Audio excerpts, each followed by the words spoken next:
It's the best of. You've been voting in all week, sending your emails. So here's the clips that you wanted. All right, so here's the first bit. Yeah. Some doctor or something who was into, like, the way bodies work. They got their head cut off. Who did? The doctor? Yeah, he was doing a bit of an experiment. And he cut his own head off? Yeah. Okay. And it was about, he said, when my head's in the basket, I'm going to blink my eyes. Right. Okay, sorry, hang on, let him finish. And, so the doctor has chopped his own head off, and he's told everyone, I'm going to blink my eyes. He's in the basket, and he goes like, right, I'm going to blink my eyes about, as many times as I can. So quick, count them. And they count, and he got to like 15 before he died. Now this is how Karl told me that. Till Nick Frost explained that, Karl told me, he said, right, well, a bloke, right, he had his head cut off, and when his head was in the basket, he went, count how many times I can blink. And I went, well, that's rubbish. He went, no. And Nick went, well, no, he actually said, when my head's in the basket. And Karl went, all right. I said, Karl, do you know the subtle difference? Do you see the subtle difference? I have to say, though, guys, I still don't really understand what went on there. You've both lost me. The story is that a bloke who'd been found doing... you mean that Karl just explained it and that was a clear version? Because I still don't know what you're talking about, Karl. Well, this bloke had his head cut off at experiments against God. He was a doctor in the, in olden times. Yeah. And when they cut his head off... Why did they cut his head off? Because it was... he was executed. Crimes against... Exactly, he was executed, yeah. And he said to his assistant, when my head's in the basket, I'm going to blink, count how many times I blink and write it down as an experiment, right? Karl told it to me, like his head was cut off and he went in the basket, and when his head was in the basket, he looked up and said, count how many times I blink. Yeah. I love that. I love the difference in that story. Yeah. Both rubbish, but, one's possible and one isn't. You believe anything that you're told, except when we tell you the truth. What?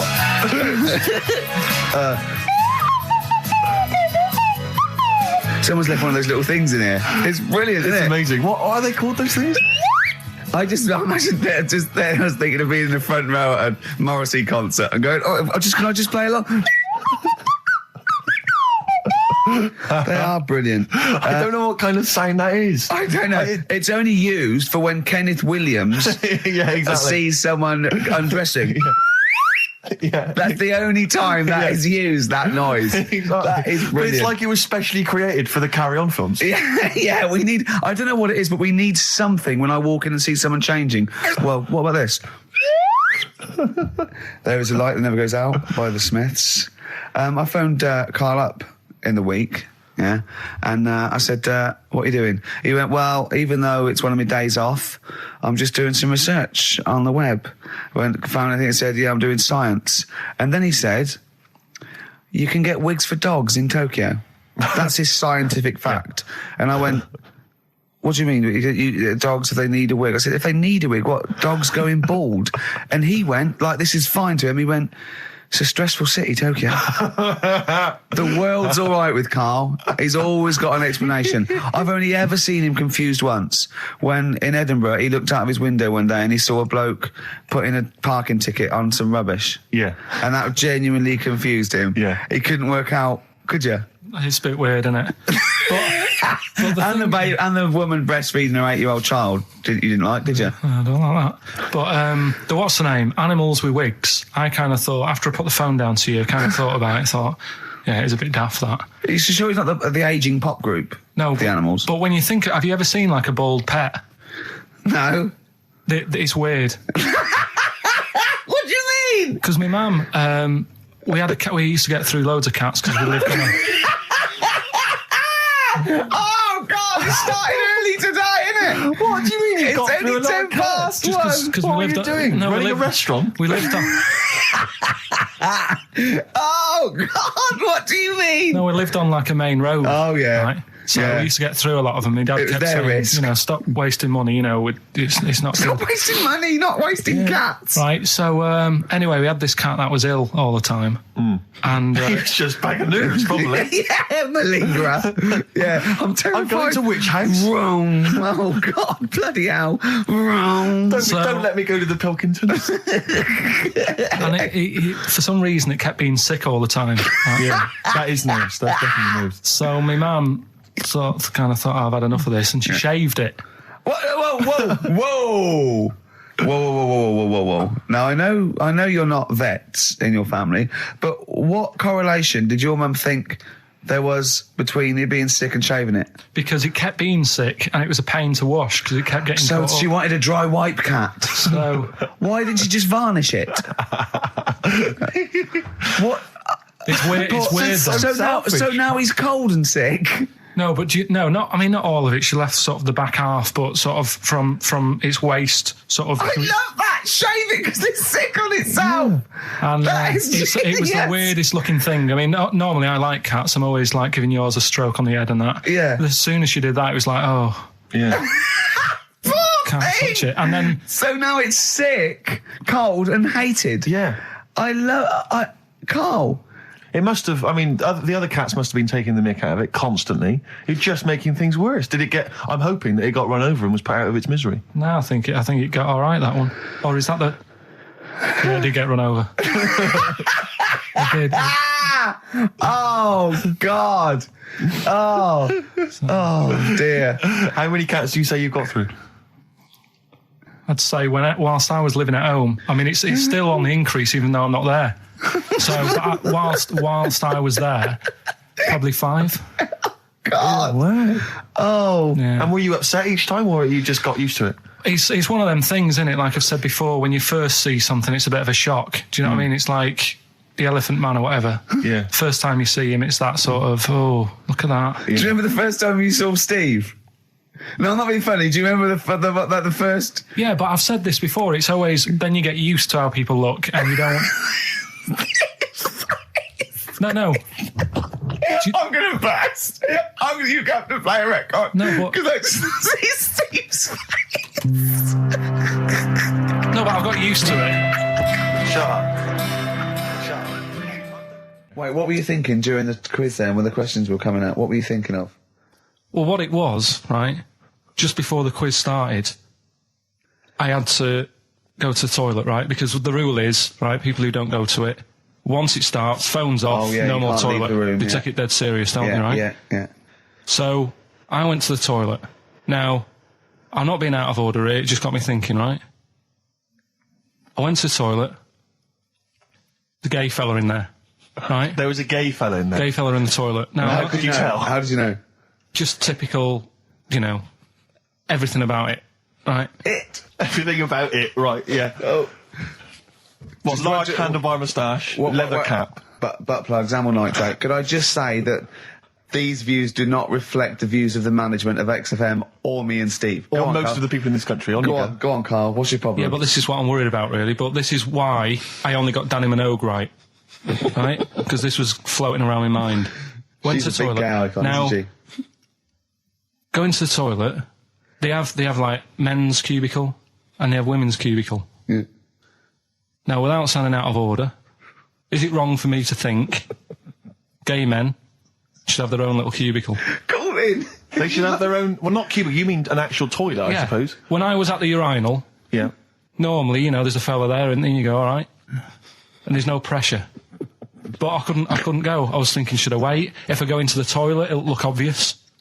Yeah. I had loads of pressure and But this was what were going you on. worried I'm so about? sorry. What were I'm you so concerned sorry, about? viewers? I'm so Well, sorry. it's like, right, listen, when I was a kid, right, and it's all right for you to go into women's toilets when you're a kid, it's like, oh, it's a bit cute, right, as long as you're not, like, over 15 or something, right? Right. But when I was a kid, I went into a toilet, and women, when they use their little cubicles, they don't shut the door. Some of them just sit down on the toilet, Yeah. right, and you see everything.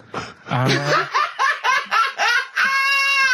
no, seriously, that's probably one of the first times I saw, like, a woman. Yeah. That, right, and my Auntie Nora when she was staying over. What happened with your Auntie Nora?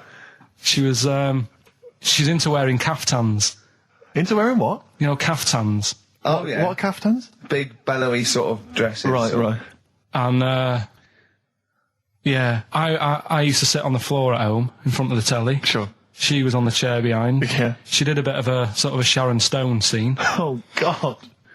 Yeah. Did you see it? There was no underwear. No. What age were you? What was it like? What age were It you? was like a ripped tennis ball. What? Right, we're off air. We're off air. Either that or put us in for the Sonys. This is the Best Of Show on XFM 104.9. I'm Ricky Gervais, with me Stephen Merchant. Yes. I hope you're enjoying the Best Of. Oasis, Live Forever on XFM 104.9. Right, we're in the swing of things. It's mine and Steve's favourite bit of the whole show. This is what we do this show for now. Educating Ricky. Yeah. Go for it, Carl. You said that learning can't be fun. Yeah. Yeah. Okay, I'll go for the one. What's the one about the butcher going down the butcher shop? You've got get your kit on. We're off down the butcher's. Yeah. You going for that one? Yeah. Well, do you know the saying? Don't let the cat out of the bag. Yeah. Do you know what it means? Yeah. Well, don't give away a secret. Right. Well, do you know how it came about? No. Well, ages ago. Before, like, Ages ago. 17th century. Yeah. Before, like. Yeah. 17's good. Yeah. Before, like, you know, proper butchers and Dewhursts and supermarkets and that, you used to get these blokes who sold meat. Right. Butchers, they were called then, I think. Yeah, but the difference was they didn't stay in the same place, they moved about. Right, so they'd turn up on a street corner, right, and he'd have like loads of carrier bags of like carrier bags.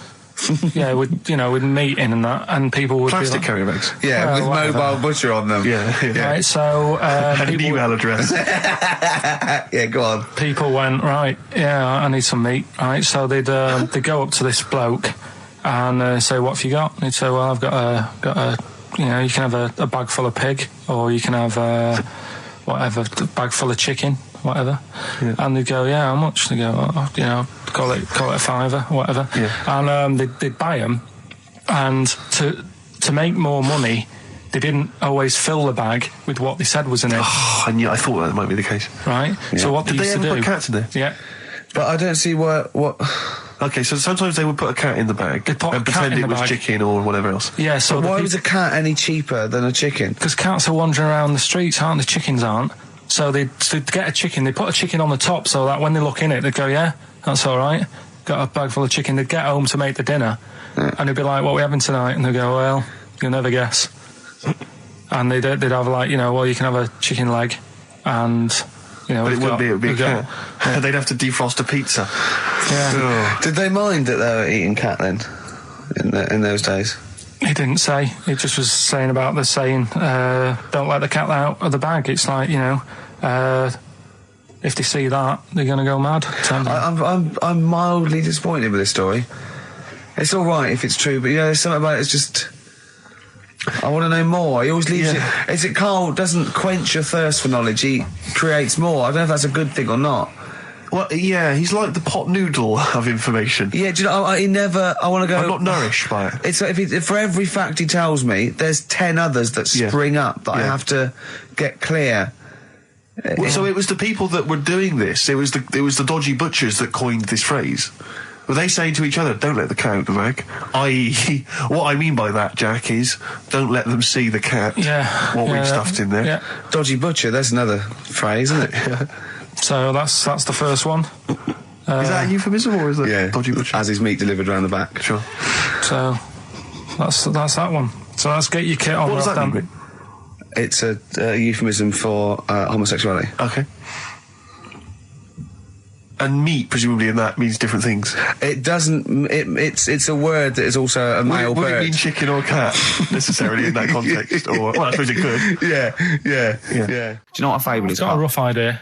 Okay, it's a thing that uses sort of metaphor, analogy, just to explain sort of morals. I mean, they're very old for a start, and it's all. I'll give you an example of one. A quick one. Oh, the one about the dog with two bones. He goes to a dog's got a bone. He sees a reflection in the lake, and he thinks, "Oh, that dog's got a nice bone. I'll have that." And as he goes to get that one in the reflection, he drops the one he's got, and that's one about, you know. I think I was told one when I was younger. Go on. I think it was one. This young lad, he's got a dog, right, and he's about 8 years old. And this dog, he's had it since he was about 4, and it's a bit tired now, and he chucks sticks for it, and it doesn't go for it. And he's saying to his mum, "Oh, I want a new dog. because this one's useless. It doesn't do what, it doesn't have any fun with me. So they say, oh, no, but, Rover's a good little dog. You should look after it. And he's like, oh, I don't like it. I want a new one. So they buy him a new puppy. And it's running around, yapping about, and he's loving it, and he's playing around with it in the grass. And then one day he goes to the park, and he's messing about and rolling about with it, and he falls into the lake, right? And the little puppy's, like, yapping at him, and he's going, help me, the little dog's yapping. And then the old dog comes and gets his collar, and it pulls him out of the lake. And he goes, oh, God, why did I forget about you? You're the better dog. And he loved that one again rather than the puppy. I got a feeling that was Lassie. Well, yeah, that was an episode of Lassie. What's the moral? What's the moral there, Carl? What's that telling? What's that explaining through analogy? Sort of, don't forget the old. Look after old people. I remember there was one I heard once about a young boy who got trapped in a lake inside a cage. But he loved his trainers so much he wasn't going to get them wet. But even though he had to get out there, and even though he thought that was the important thing because it's material value, he actually drowned, and the trainers were no good to him then. I woke up this morning, feeling fine. It's not a blues song, and I turned my phone on, and it was from Carl, and it went, "Forget it, I've made my mind up." And I thought, wow, what is that? And I forget it, I've made my mind. I went, Carl, what is it? He went, oh no, it's about the text I sent you last night. I went, well, what was it? I just got this text. He went, I was just wondering, I was thinking last night. He said, supposing you had to have your hands removed. Sure. Right? And the doctor said, well, you can either have them stay like that with stumps, or I can sew feet there. What would you have? And I was bleary-eyed, and I went, the stumps? He went, yeah. I went, all right? He went, yeah. And then what was his follow-up text to that? And then I got the text, it was obviously before it, and it went, and it was like quite serious. What would you do if surgery not doing your hands? Would you have stumps or the feet? Right? Now the way, when I said he's made his mind up, and I went the stumps, he went, yeah. I think secretly he decided on the feet, but was too embarrassed to tell me. There's a little bit of what would you do? Because But why did you think of this? Why did you think of this? Girlfriend's away, right? Yeah, no, that's not why you start thinking bizarre surgery devices. Right? I'll let you into my little mind, right? Last night, I had some beans on toast, right? She was away. It's good already. She was away, she had some beans on toast, she went wild. Yeah. Right? Now, I was stood up, I live on on a high street, right? So I'm washing up, I'm looking out the window. First thing that had my attention is, I can look into other people's flats, right? Yeah. And it was weird how all these different lives were going on, I was watching them, and everybody had the telly on and was watching Volcano, right? Which was on last night. Right. And I thought, oh, that's weird, right? I can see them all watching it. And it was like a little Chinese lad who was dancing around in some underpants. Yeah. And then there's a little old woman who lives downstairs who was reading a book, and she's always reading a book every night. And it's like, I have a better life than her. And then there's like some sort of bouncer who's always getting ready to go out late at night with all the black on. He looks like a bouncer. So I was watching all this life going on. I thought, did you witness a murder while you were doing this? Yeah. It was like that sort of Sliver film where that bloke had loads of tellies watching people's lives. So that was going on in my mind. And then I was washing up, and I picked up the plate, and I thought, oh, it's amazing, isn't it? The human body, the way you can just sort of, I want to pick that up, and you do. Yes. And the way your hands work, right? Yeah. You've got 5 little digits, but it's just the right amount to do to do what you've got to do, right? So I'm cleaning the plate. Sorry, Carl, stop. It's just the right amount. Might be one of the most genius things I've ever heard said. I would love David Attenborough to phone you up and say, Carl, how do I word this about the evolution of the mammalian front limb? Just go, we'll just say it's the right amount. But it is. One extra would get in the way. Yeah. And one less would just make it that little bit more tricky when picking up a bit of a slippery dish. Sure, or buying gloves. Yeah. A slippery dish. And then the other thing is, the one that I was reading, the world record with the fellow who's pulling a train with his teeth. Does that make any difference that he's done it with his teeth? What do you mean? Well, what difference does it make? Well, isn't it? It's quite hard to pull a train with your teeth, I imagine. Well, it's pretty hard to pull a train. all I'm saying is it because he couldn't beat the fella who's pulling it with his hands? Well, so this is my point. I think there was one bloke with the record for the running backwards 100 metres was sort of like 11 and a half seconds. And I was thinking, turn around, you'd probably have a really good go at that. Do you know what I mean? Yeah. It's sort of like doing a marathon with a milk bottle on your head. Take the milk bottle off and see how fast you can go, you twat. But you can just tweak it, like the fella who has done the pegs on the face, right? Yeah. His name's Gary Stretch Turner, right? Right. So you're sort of cheating already if he's got a stretchy head, right? but you are, right, you are one of the most stupid humans I've ever met. Well, get me in the book. Yeah. Right? Well, listen. So Gary Stretch Turner, right? His record is 153 pegs. Yeah. He did it again, and he only got 150 on. So he hasn't broke his own record. Right. But what I'm saying is, if he tweaked it a bit more, would that make a new record? What?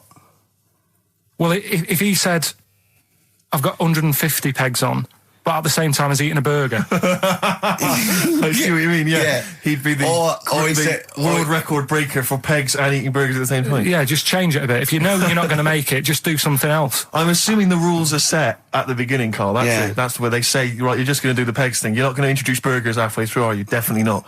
And then they have a go. I was on one leg, not interested. How many pegs? 150. Can I just ask very briefly, I was quite interested by the family had to move because they lived on Butthole Road. Yeah, I quite like that one. Now, I don't know if I've told you before, Rick, where I used to live. I'm not going to tell you the name of the street that I used to live on, not on air, because my parents still live there and I don't want, But I'm going to write it for you now. This is the genuine name of the street I used to live on. Just imagine when you're at school. Yeah. And like in class, for instance, in French, you've got to say, you've got to answer where you live. Yeah. J'habite, wherever. Yeah. That's the name. This is actually the name of the street we lived on. No, it's not. I swear to God. That is... Absolute right. I could phone my father now and he could confirm that for you. No, I swear because he doesn't want to God. And I'll tell you that... But listen, do you know what worries me? It's the apostrophe S. I know. Because that's blatant. Yes.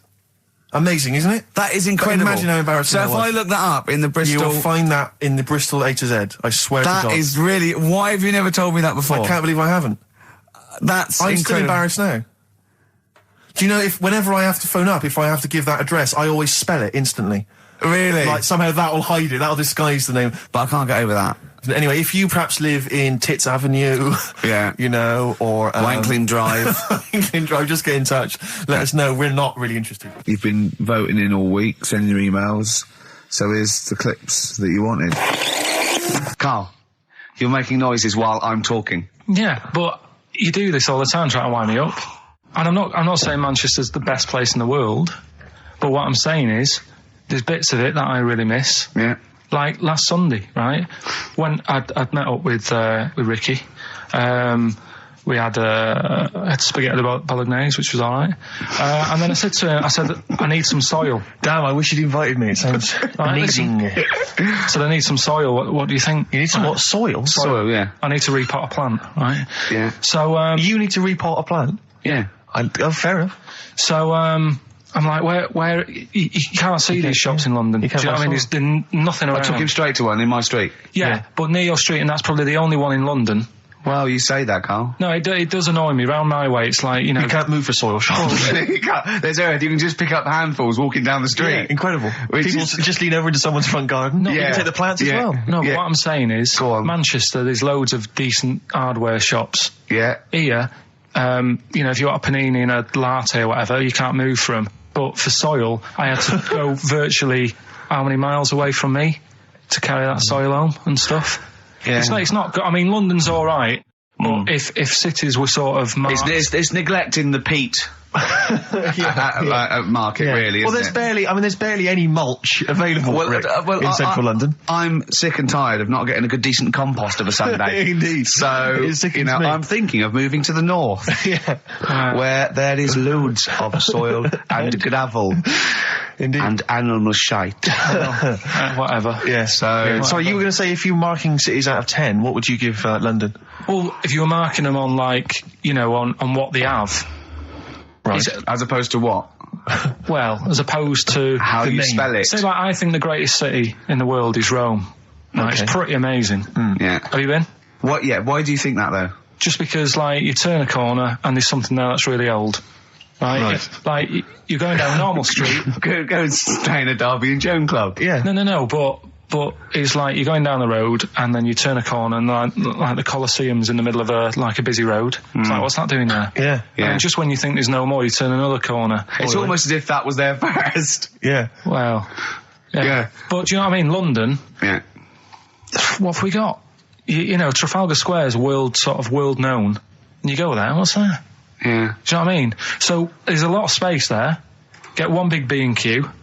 In Trafalgar Square. To cater for the whole of people who live sort of central Londonish. Yeah. And then I'd be happy, but what I'm saying What with is... Nelson just popping up through the middle? Because you can still see it, couldn't you? Yeah. Yeah. It's a great idea. B&Q, so B&Q could be like the whole sort of flat thing and make it sort of grey so it looked like rock, and then Nelson popping Make it up. classy is what you're saying. Yeah. Stone clad it. Yeah. So it looks like you've made an effort. Exactly. And then you can pop in, and then you can go out and go, oh look, Nelson's column. Oh look at that, isn't Nelson? Oh look at that, the victory, defeat. That's fantastic. One of the greatest living. Yeah. I need some nails. Yeah. Perfect. Killing two birds with one stone, you're saying? But why isn't there more than them shops? Because when I went into yours, every time I've been in there twice now. The first time was to get a shower head, right? Right. And I went in there, couldn't resist buying something else. I ended up getting some super glue as well. Blimey. Hey, big spender. And then last Sunday we went in there, got 2 bags of soil, not one, I bought 2, Yeah. and I bought some scissors to cut plants with. Secateurs. Well, you don't. Scissors. You never know when you want. You know, you might need more soil, I suppose. Well, I've got You've 2. stopped out now. Where'd you keep it under your bed? Sorry, this isn't going out, is it, this conversation? It's not going out on air. I got a feeling it might be. You're joking. We better play a record. Okay. Play a classic. Right, we've got who's that on the line? It's Rob. Rob, and are you a doctor?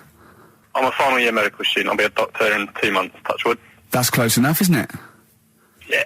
Excellent. So, where do you study? Do you want to give more details, or do you want to remain anonymous as you're calling in to I study at Barts Hospital. All right, great. So, why do GPs sometimes put their finger up a man's anus? To see what's there. You know, if you've got hemorrhoids, if you've got an enlarged prostate, you know, it's either that or they stick up a big tube and have a look up with a light. What? And it's easier to do that. Now, are you dumbing this down for us, or are you going to fail your medical exams by saying stick up a big tube with a light? I'm dumbing it down. Okay, come on then. We're all intelligent people here, and Carl. So you tell us what's that called? It's called a sigmoidoscope. Right. Nice. That was a clever test, wasn't it, Rick? 12 I think inch he's a real long, doctor. Yeah. 12-inch long tube they can put up there. So, Carl, would you prefer that or a finger? Well, so do they sort of do the finger first, and then, I mean, at what point do they say, hang on, we need a light here? I mean... It's normally if there's something wrong. But, so if I go then, say if I go to this Wellman clinic, right, and they go, yeah, the art's good and that, yeah, finger, there you go, and then they go, hang on, I'm going to go and get me light and tube. I could start worrying then because they've sort of found something. And they're not likely to go straight in with the tube. They'll probably send you off some tests first. Well, Carl, there's nothing... Hospital. But you go to these places to put your mind at rest and to know where you are with your health. I mean, it's not that you go along. That's what most people worry about. They think that because I'll go along and they'll find something. Well, one, that's illogical. It doesn't heighten the fact they find something because you go along. And two, if they do find something, it's a good job you went along. I mean, I'm a hypocrite because I don't go to the doctor, but I've had that done. You should be concerned if when they shine the little light in your ear, it comes out the other side of your ear. No, the other ear comes right out the other side. That's when you should be worried. But Rob, right, you said then, if they find something, they send me off for some tests. Why can't I just have the test without that and cut out the middleman? Do you know what I mean? Because you're wasting lots of money. There's hundreds of tests they could do, and they could do every test, and they could all come back with nothing, or they could do the finger up there and send you for the 3 tests you need to find out what's wrong with you. But in this day and age, with all the technology and that, and like brainy doctors and all that, the only way to find out is sticking a finger up there. What are you worried about, Carl? Is it fundamentally that this doctor who's has done 6 years medical training. Yeah, Is it embarrassing to have a man's finger up your ass? I just don't understand how you can get round to that without... But what don't you like? Is it fundamentally you don't like anything up your ass, or is it the fact that it's a man's finger up there? I don't like going to the doctors. It makes me nervous, because I think if anyone searches you long enough, they're going to find a fault with you, right? And especially if they're going that far into you. They're going to find something. And... Probably not. Well, you know, I just don't... I don't know how to get round to that sort of... that point where you get a... What do you talk to the doctor about? He's like, all right, nice day. Strap your trousers. He goes, he says, I'm gonna just, Most people just shut up and let you do it, and then breathe a sigh of relief when you say there's nothing there. Yeah. But is that at the end of the test, or is that the first thing he does? It's the last thing.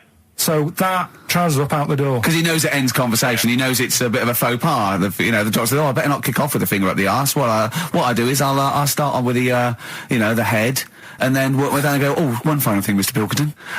So Rob... He drops his keys and he goes, pick them up. And as you bend over... Will you be doing this, Rob? Is this what you're, like, open to do? You do all these... I'll have to do it at some point. All doctors do it at some point, no matter what they specialise in. So the first one, is the another doctor there to sort of make sure you're doing it right? Not dentists. No, but do you know... aren't doctors anyway. But do you know what I mean? Like, normally it's like a co-pilot will have someone with them for the first one. So when you put your first finger in... Yeah. Will someone be there going, right, you just want to move to the left of it? I've already done it. Have you? Yeah. So that's the thing with a student, you're learning. So you get people teaching you. And you learn on... these things. Can I just point out, Rob, I think I'm right in assuming that you have a glove on. Yep. And there's lubrication. Yep. And it doesn't hurt. No. There you go. What are you worried about, Carl? Who's this person who everyone's testing on in your class? It's not one person. One person. There's like, when a patient comes in and they've got a problem, your boss, the consultant, he does his finger up, and if he finds something, he goes to the patient, is it alright if the student has a feel as well? Then the student puts on a glove, puts the sleeve on the glove, and sticks his finger up and sees what he comes out with. Rob, I wish you could see Carl's face. I mean, his face when you said, and he says, can this fella have a go as well? He looked horrified. That he thought it was a free-for-all, like there's a queue of people trying on gloves and going, let's have a go. That looks good up there. What have you found? No, I mean, how come you had to sort of... Is it not something you could test on yourself rather than waiting for other people to come in? Because then, you know... It's an awkward position to get to, really, isn't it? Well, but you can have a good rummage then without feeling too awkward, but to sort of have a go on your first patient when you don't really know what you're looking for anyway, do you know what I mean? Never really thought about it. Because you don't... If you've never done it before... You pop your finger in there, and you've got to sort of look. You've got to have an expression on your face, like you know what you're finding. Well, they can't see what you look. They can't see your face. There. You got the big boss consultant man going. Now move your finger there, and you'll probably feel this. But he's just done it. He knows what's there. Well, what? Oh, so he's already had a go. He's had a feel, and he's going right. If you feel to the right, that's the conglomerate or whatever. The conglomerate, yeah. Its conglomerate is in perfect working order. I'm still... Thank you, Rob. I'm sorry you had to go through this. Carl is probably the worst patient you'll ever encounter in your medical career. Good luck with your finals, and thanks very much. And do you know any female doctors who do this? Or? Thank you. XFM 104.9. Thank you. All right, this is Carl, the producer of Ricky Gervais and Stephen Merchant on XFM 104.9. We're playing out some of the best bits. Hope you're enjoying it. Here's another one. Can't concentrate now. Oh, he's all stressed because the lady from MTV's here. She's going to film his little face. So the things he said in the week, he was so worried. He's got worried about the spot on his head. That won't come out. Just you got your best side. It's on that side. That's all right. Oh, yeah. The camera's out. Look, he's getting nervous now. Okay, Carl. Ignore the camera. Okay, just ignore the camera. Okay. Now, me and Steve have done our research for you, and we've got two amazing things to tell you. What should I tell him first, about the baby or the... Well, they're both equally fascinating, so you choose. I'll tell you the crab thing first, right? Steve actually saw this thing in The Guardian of the Week about our research thing, and then we looked it up, we looked into it on Friday, and it is incredible. Right, listen to this. There's a thing in a bay in New England, right, where it's like the biggest, they make silicon chips and stuff for computers, right? And because of the data protection thing, after they've done them, because they have to destroy the plates, right, well, the information's sort of put onto them, but there's still flakes of silicon. They sort of grind it down straight away, and some of the flakes got into the bay, okay, but some of the information is still on even the slight granules of silicon. Anyway, gets in the water, and silicon is rather like a carbon derivative. They reckon if there had been life on another planet that wasn't carbon-based, it'd be silicon-based, because that simple sugars and proteins, it's just COH and that, and it can work with silicon, right? Anyway, the crabs have been taken up, they're still in the water, and they looked out on the beach, and over years the crabs have started sort of putting themselves in formations, like geometric format, and they couldn't work out why they were doing this. And when they put them in the experiment, they sort of like chopped them up, and they found they'd taken on silicon, and it had sort of got into their brain, and they were downloading information. They picked up little things, because it's just chemical, like electrical impulses that got information off the silicon chip, and they were interfacing it. But this is the amazing thing. One bloke sort of thought of this, and he thought, well, if it's a simple computer with a brain, if it's just a simple sort of electrical thing, then maybe there's sort of we could get it down. So what they did is they made a thing called a biointerface, and they put it into the crab's brain, just a really simple brain, so it's measured on Mangala, right? And it got impulses from it, and they were getting like computer readers, so just flashes of like symbols and geometric things right on this screen to read the crab's brain, and it was stuff like fragments of a. What made them do this in the first place? Because they saw the crabs behaving differently. They were behaving differently to each other. They were just like intelligent, and they were sort of solving problems and all this sort of stuff. Anyway, when they downloaded the thing, it was like they found one of the secretary's names where it had been on the silicon chip, where it was just like a flash of a computer screen.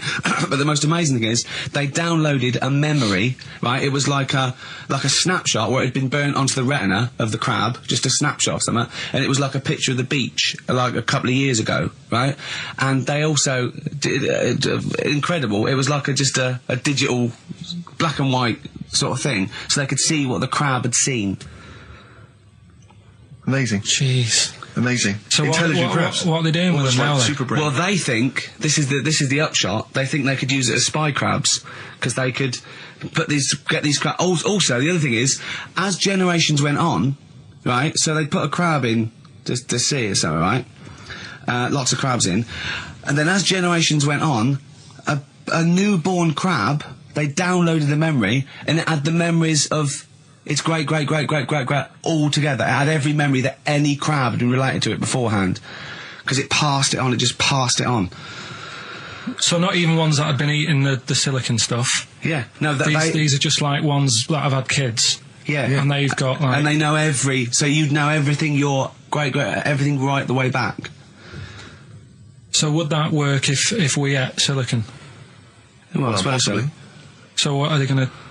Well, they can use them for all sorts of things, though. I mean, that's what's incredible. I mean, I don't know how you train it particularly. I don't know, it'd be quite tricky to train, but I'm assuming if they can do it that way, then presumably they can give it like certain silicon information, which they can then plant in it, if you like, within its sort of food. Also, if you could get them onto enemy beaches, you'd have like 1,000 digital cameras just taking around. You could get Osama bin Laden or someone. They don't understand the information they've got. No, they don't know they're doing it. They just download them. So it's not like you could torture them and they wouldn't be able to sort of give you the information, because they wouldn't know what information they had, because they're just. But the first crab they downloaded, they just kept seeing the same picture of a big crab feeding it, which they really, yeah, wow, that's what, like its mother crab or something.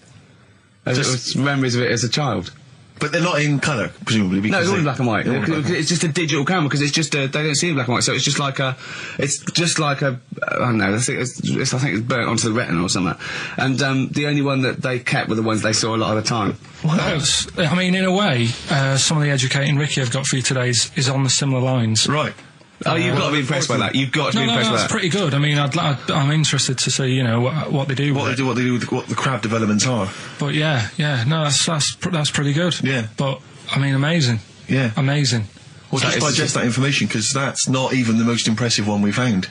I think it is. I suppose it's pretty impressive, but the next one's maybe more shocking. Okay, right. Well, let's play a tune, and Ricky's got another extraordinary fact. Have you actually punched anyone yet? Have you actually? No, I haven't punched recently. I've punched pads, and I've punched the bag, and I've sort of sparred and that. I know you're going to get a chance to punch someone. As I suspected, my punching power's all right, but my fitness is. I mean, it felt like I was smoking. Yeah. But there's bits of lung that haven't had oxygen in them for 20 years. Yeah. And it's ridiculous. And also because it's not only it's being filmed, but there's other fighters there that are ridiculous. They're like machines, right? And it's that thing. I can go right. I can come out on top, but die now of a heart attack, but never give up. Or I can sit down and go, I'm sorry, I feel ill. And I chose that one, and of course they took the mick. Well, of course. But I mean, soon. As I said, I haven't got the respect yet of the boxing fraternity. But how long have you got then before? 4 weeks. Okay. So and do they think that they can turn you around health-wise in that time? No, they're being coming out on a Zimmer. No, they're going to teach me the basics and see how it goes. Right. But I mean, and each round is 4 seconds. Is that right?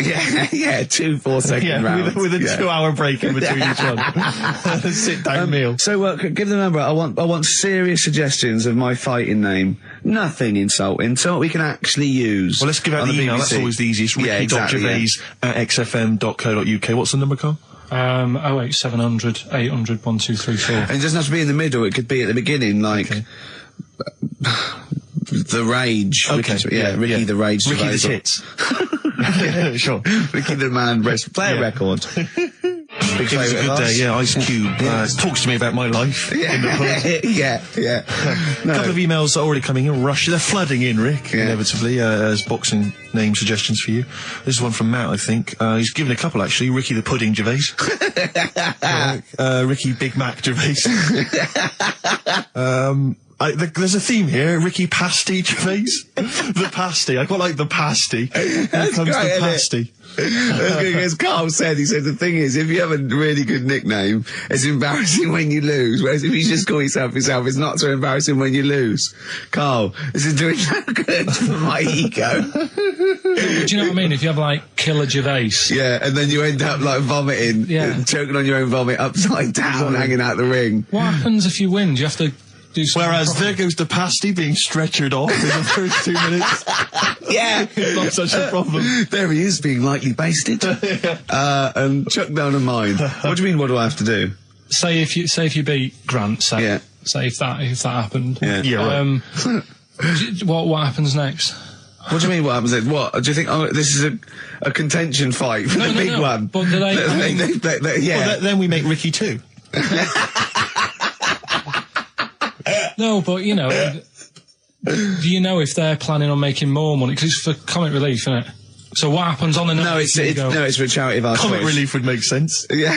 Well, whatever, right. Yeah, it was last time. I think that was last time. Is it sport relief? It's not sport relief. It was last time, but I think this is a programme where And how do you make money for charity from this? Do we pay to sort of, for how many punches to the head you're going to take? Or No, I just how long you're going to last? I assume the BBC donate money, or someone, or a sponsor or whatever, I don't know, just donate money. Because it's actually a programme. This is more about a programme with a charity angle.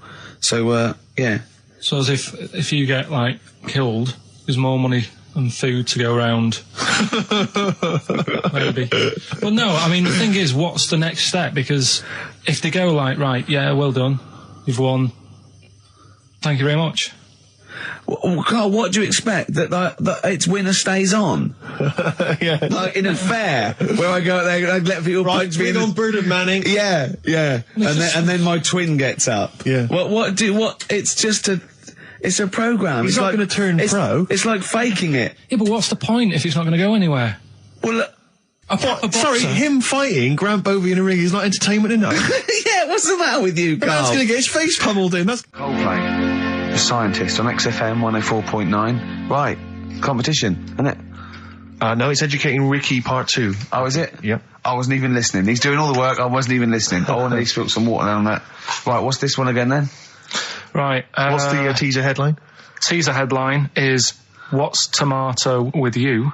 Brilliant. Yeah? Good on. How excited were you when you came up with that? You couldn't wait to come in and tell us, could you?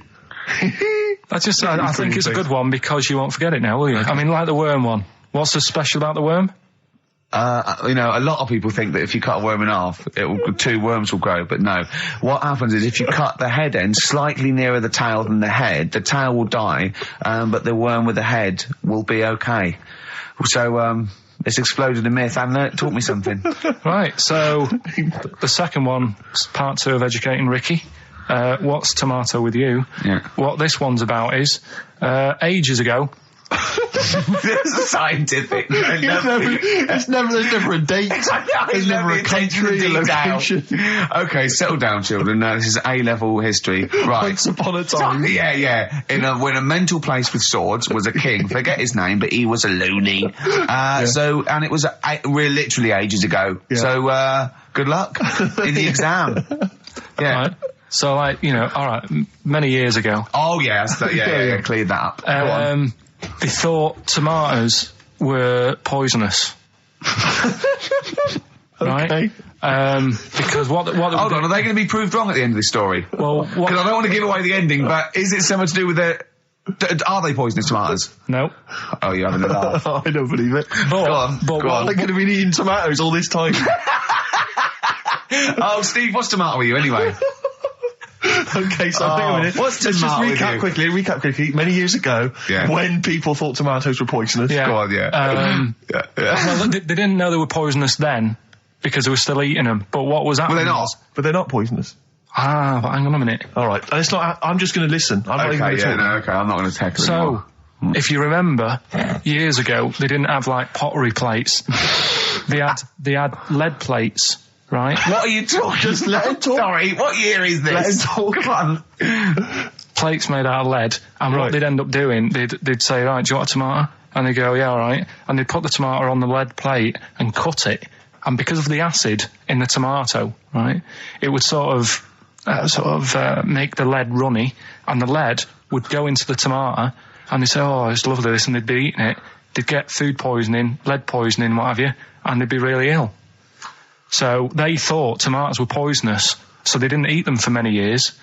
And when you say they, do you mean the people of Narnia? Yeah, this didn't happen. Where was this happening? Sort of in Britain and that. You put him on the spot there. Oh, I hope there's no uppity pupils at this school when they go, what do you mean, sir? Oh, if you're going to... Oh, I'm fed up with you. Do you understand? No. So the No, you've got... No, right, okay, first of all, Carl, where'd you get this information from? Where 14 did I get times that? as well? Do you know... You can't remember? I don't know where I got that from. I don't know where I got it from. But why don't you think that makes sense? But what? Someone once got lead poisoning from a tomato? Not just one, loads, and then all of a sudden... No. Why is this educating me? Because I'm telling you that tomatoes... I can't take anything away from this. I don't know what to take away from this. What have I learned? Don't mix lead with tomatoes. Why is this educational in any shape or form? What are you telling me? A long time ago in the land of Glunk, right, where the ninnies did slib, right, they thought tomatoes were poisonous because they ate plates of lead. What are you talking about? Yeah, but we all know tomatoes aren't poisonous. Is that what we're taking from the story? Is that the moral of the story? Don't believe these people that I'd never heard of before. What are you talking about, Carl? I think it's a bit weird. It's a bit weird, yeah. It's the same people that were spreading those malicious worm rumours. My hangover's coming back. I've got to get some water. Play a record that was rubbish. Placebo, Bitter End on XFM 104.9. This is pre-recorded. We recorded this a couple of weeks ago, before Christmas. I hope you had a great Christmas. If you didn't, not our fault, really, is it? Nothing to do with us. Wouldn't have thought we'd have. We had a whale of a time because we've got plenty of cash now, thanks to a lot of you who probably bought the Office DVD. Yeah. Probably got and that if you in haven't stock yet, and you've maybe got vouchers or money, still available. Still there in the shops. Still available. You can still make it the best-selling DVD of all time. Please do. Yeah. Please do. I'll tell you what you want to hear there before you make your mind up. I'll tell you what, if you like this next clip, go and buy the Office DVD. I think you will. It's a brilliant clip. It's the one where we talk about, well, it's self-explanatory. Yeah. We talked about it before. Do you know the little mouse that had an ear on its back? Yeah, sure. Right. Well, you thought he had a bad time, right? Listen to this one. Mouse walking about with sort of wearing a monkey's testicle. They're just having a laugh. This is what I mean about a lot of scientists. What are they doing? When's that going to come in handy? I don't know what you mean. Well, they were seeing if, say if a fella loses one, right? Yeah. Hitler or whatever. And they go, well, don't worry about it. We can sort you out. I don't know what the monkey's going to do. I don't know if they keep passing them on or whatever. But the actual monkey testicle was put on the mouse. And it worked. It worked for the mouse. But isn't it... I mean, isn't a monkey's testicle quite large in relation to a mouse? Would it not look like the mouse was on a space hopper or something? Oh, yeah, it didn't look good. Well, they didn't put it where its testicles would be. No, they did. They put it... Well, how could it walk, then? The ear was on his back, so he could just get about. Well, I don't know. But you don't know, do you? You just guessed. Did they grow the monkey's testicles where the mouse testicles would... Well, it looked stupid anywhere else, though, wouldn't it? Oh, whereas a mouse with monkey testicles, that's fine. Oh, you'd be showing off. You'd be all right. I'd prefer that than the ear. When that mouse gets put back in with the other mice, do the other mice go, George, you look different. Have you had anything done? But the weird thing is, as well, apparently it still works as a monkey. What? So, like, what are you talking about? Like the sperm and that was it was still sort of monkey. Of course sperm. it was. What are you talking about? Well, that's weird. But what, Carl? What do you? It's only a thing to give it nutrients. That's all the thing they're testing. It's like grafting at that level. Right. What's your question? Because I'm right. What do you think? It would change eventually. It would have changed into a mouse testicle because it had been hanging round a mouse for so long. No, I thought the actual sperm of it though would be a mouse's. Why? Because it's hanging off a mouse. No, but your sperm is actually created in the testicles. So that's why it has to be outside your body. Otherwise, we put them in a nice little cage. But I'm guessing then that they've done this operation so that they can do it to humans. Yeah. Why would I want a monkey testicle if my kids are going to be monkeys? What use is it? No, think. That's no. That's going to happen anyway, Carl. Yeah, but think. Think of what you're saying. They've grown a monkey testicle on a mouse to see if it would still function as a monkey's testicle, okay? So they can do that to humans. So think, Carl. What they'd do is they'd grow a human testicle on a mouse and it could still be used as a human testicle. So what? To give you a testicle that you've lost. From a mouse? No, from another person who it was kept alive on a mouse. Because it's kept the nutrients alive, as opposed to keeping it in a deep freeze. Maybe bollocks go off after a week. I don't know. Maybe they get accidents. He had a little a card. Do you donate your testicles? Yeah, I'll tell you what. No one needs testicles yet. Let's keep them on a mouse. You have yours ripped off in some sort of bizarre skiing accident. You go, well, you're in a Battersea Dog Town. You pick the ones you want. They can grow them on anything. They can grow them on a Dachshund. Bulldogs are growing them usually, that's where you see a bulldog. Usually that's waiting for an operator. What don't you understand, Carl? Hang on a minute. I thought this was knob news, not testicle time. I don't understand what... Yeah, this testicle time's not for another 10 minutes. Yeah. No, it's all sort of linked and that, though, isn't it? Well, sometimes it's linked to a mouse. But what do you think about, like, I don't know, testing stuff out like that? Is it worth it? Could you not just go straight from... But listen, Carl, I'm getting this information from you. No, if this was on Question Time and someone said there were, Dimbleby and Paxman or whatever said it, I'd think about it as a moral dilemma. You've just said you saw a mouse with a monkey testicle. What do you think of that? I don't think anything of it. I don't think anything of it is the answer, Carl, because I can't trust the info. I cannot trust anything that comes out of your mouth. Well, it's true, but it's just all this... It's the same thing, innit? It's the leeches in a blender. It's the fella looking at an electron. Yeah. It's the mouse with an ear on its back. Yeah. I don't know what the point is. But you don't read on. Because I've seen you read something and you're going, look at that. Man survives on eating knee. And I go, what else? You go, I didn't read on. You look at the mouse with the ear on the back and you just think, that must be murder at a concert. You don't think. You don't think. No, I just think, is it worth sort of wasting You think he swallowed someone's ear? He gnawed it away and swallowed it, and it's just in his system. Yeah. No, I just get a bit sad about the mice and that. I agree. I mean, that is sad, yeah. Of course, anything like that. Chris Campling did a review of the show. Right. And basically said that Karl Pilkington is a creation of Gervais and Merchant. Well, if only that were the case. He said he started off saying he liked the show. Yeah. He was excited. Said it was a good show. A lot of the jokes. I'm already questioning his critical faculties. Yeah, exactly. And basically said that we didn't contribute much, or seemingly didn't seem to contribute much, and we couldn't sort of like ad lib or anything. We just laughed at, particularly me, laughed at Karl Pilkington, who was coming up with some, quite funny stuff. Yeah. Right? But then he does a twist on it. He goes, but the thing is, we're the puppet masters. He's a created person. We've created the persona Karl Pilkington for our own amusement. Right. He bases this on simply that we talked about... What was it we talked about? The Chinese not aging well, and he heard him talk about that on my DVD. But clearly I say, Karl, remember when you were talking about that? It's a news, or remember in the week, and so he thinks it's all scripted now. Imagine if this show was scripted. I'd be ashamed. Yeah. If this show was scripted, I would send back the BAFTAs for the actual shows we've written, and I would say... I'm having a go at Chris Campling. He's nice about our other work. He likes The Office, and he likes my stand-up and everything, and he likes the show, but he's saying... Because we're not spontaneous, we scripted this and invented Karl. So he's like, we've invented another Gareth. If we had created Karl, I would not have squandered a character that good on this poxy radio station. Absolutely. Also, does he know that we spend about 3 months on half an hour script? So how long does 2 hours of drivel? But the main thing is, as if this could be scripted, it's dreadful. It's shocking. Or maybe this is scripted. Hang on, you've lost me there. Let me just check the script. Maybe Chris Campling does not exist. Maybe I've made him up. I don't know what to believe. See, the name doesn't wash with me. What was his name? Chris Campling. Sounds odd. That's something that I made up, isn't it? Campling's almost like a joke. It's almost like a gay name, isn't it? Oh, he's a Campling. See, I think this is scripted. Yeah. I think I've probably made this whole link up, and Karl is a creation. Campling, that's not a real name. No. I made it up. I should have come up with something better. Yeah. Sorry.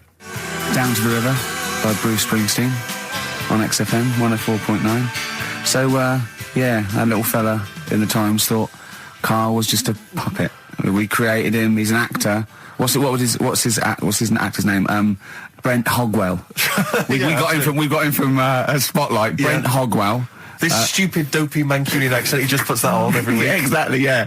Yeah, he speaks rather like Hugh Grant. Yeah. And we just got this whole world around him. We set a whole... What do you think about that? He had his head shaved, especially. Exactly, yeah. So, would he think that, maybe if he's looked online and seen me head, and he's noticed how round it is and that, does he think it's sort of been... morphed into that shape just for the show, just for 2 hours on a Saturday? Yeah. You spend 5 hours in prosthetic makeup like John Hurt in The Elephant Man. Everything about him was made up. Yeah. We created him, because I remember coming up with Auntie Nora. Oh, yeah. You said, Rick, we need another character. I said, what about giving him an Auntie Nora? Doesn't sound convincing, I said. Yeah, and you said, what is it about? I said, well, I don't know, she farted for 5 minutes and she's got a fanny like a split tennis ball. No one's going to believe that. Yeah. Oh, that brings us neatly... Well, let's put that to bed now. So, Chris Campling, honestly, we do not script this shambles of a show, and Karl Pilkington really is like this. If you want, you can meet him. I'd love to send Karl for a drink with Chris Campling. Can we do that? And then he'll eat his words. Chris, if you're listening, honestly, this isn't a stitch-up. As I say, I'm not having to go at you. It's a very well-written article. It's very, very fair. You're just complimenting on his grammar. Yeah. It's a very well-written article, No, I'm saying we're not having to go. Because it's not like he snagged us off. I would just love him to meet Karl Pilkington. People in the street come up to me and say, is Karl like that? And I so want them to meet him. Yeah. Or maybe he can send in, if he's online, he can send in 5 subjects for Karl to talk about that we couldn't possibly know about, just so he knows that we just really do throw things at Karl, and that drivel comes out. Imagine if it was scripted. So wristbands work. I saw one in a shop window the other day which said, stop child abuse. And I bought one, obviously, because a lot of people say, does it make a difference? But it was only £1, and I'd only spent it on kiddie porn. So, I think I've made a little difference there, in a small way. On a serious note, though, I like the idea that stop child abuse. If you're a paedophile and you're walking along the street in your Mac, right, you got a puppy in one hand, a bag of sweets in the other, and you see this wristband, and you go, oh, stop it. Oh, okay then. Yeah, I hadn't thought before. That's what you think. Okay, fair enough. Yeah, well, I won't be doing that again. Yeah, he was hanging around in Topshop for unsavoury reasons. You saw them in there for only £1. That was the record before us, and here we are, pre-recorded, because we did this a few weeks ago, because we're not here at the moment, are we? We're away in that. I'm Ricky Gervais, with me Stephen Merchant. Hello there. And Karl Pilkington. Well, he's not actually with us. No. He'll be in some of the best of clips that will be coming up shortly. yeah, this is just us, isn't it? This is just us. We did this. When did we do this, Rick? A couple of weeks back. Hold on, what is it? What It's day the is it? 27th today. Yeah, I enjoyed Christmas. I loved Christmas. I love Christmas. I had a great time. What'd you get? Loads of presents. So did and I. I'm glad they made it to number one. I'm really glad. Stroke, he, she. Yeah, I'm really glad that the pop idols, Cliff Richard, Westlife, made it to number one. Bo Selector. Yeah, just delete that. Yeah. Okay, well, we're going to play some of the best of, some of the greatest moments of the last 3 weeks. Yeah. Ever heard on XFM 104.9. What about this? Do you remember this one? Oh, which one is it? All right, so here's the first bit. His homework was to come up with those stupid lateral thinking problems. We maybe should give an example of the. sort of genre. Romeo and Juliet. Right, Romeo's asleep on the bed, Juliet's on the floor, covered in water and broken glass. What happened? And you ask all these stupid questions, and it's Romeo's a cat and Juliet's a goldfish.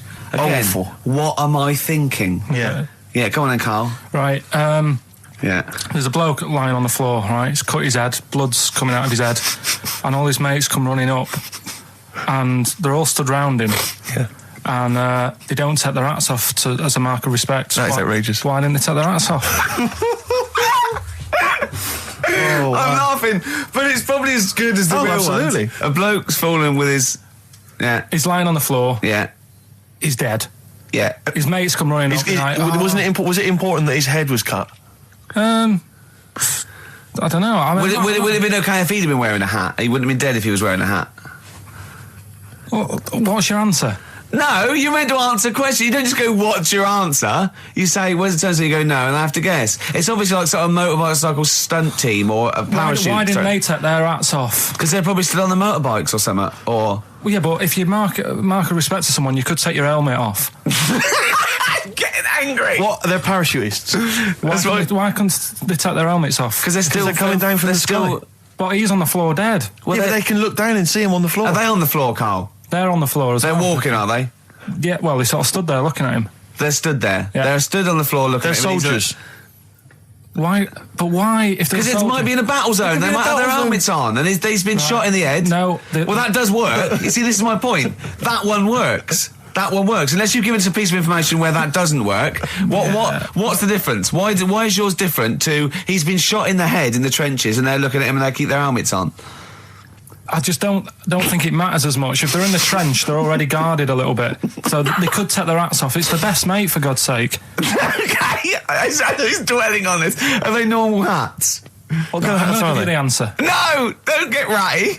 What kind of hats are they? Baseball hats? If I told you what sort of hats they are, you'd have the answer. Wow. Okay, I've got to guess what sort of a hat it is then, have I? Right. Is it a trilby? No. Is it a bowler? I know what it is. What? They're spacemen. No.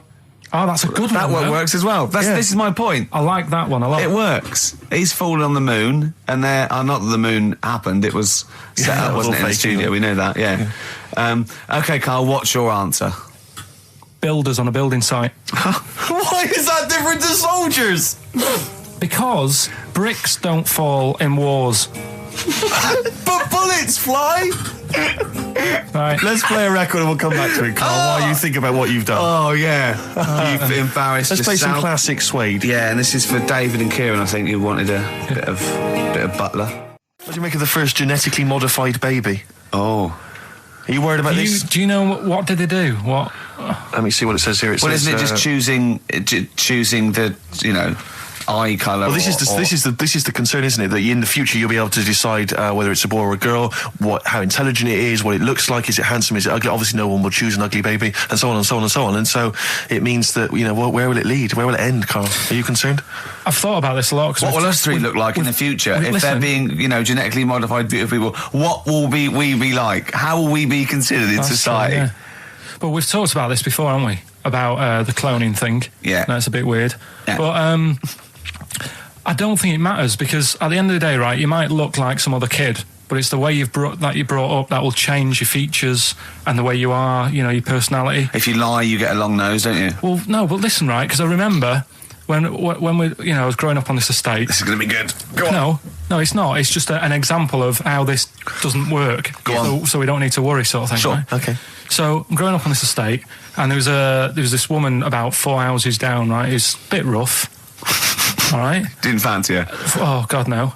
Right, but she had a Why? baby. Well, tell me about her first. I'm interested in this woman. Why was she? It was a very. Like a man in a dress. I mean, I didn't grow up in a posh house or anything. I'm not saying that if you live in a bit of a rough house, you're a bad person. What does she look like? But anyone can Tattoos? clean up. Look like Tony Green with a fag on. They didn't clean up much, right? Oh. Which, even if you've not got a lot of money, you can still try and make Get a place some look jiff. nice. Yeah. Right?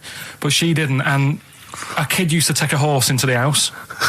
Sorry. Whoa, Yeah. Whoa, Neddy. What do you mean a kid used to take a horse into the house? Where did they believe get it, a right? horse? Must have nicked it from somewhere.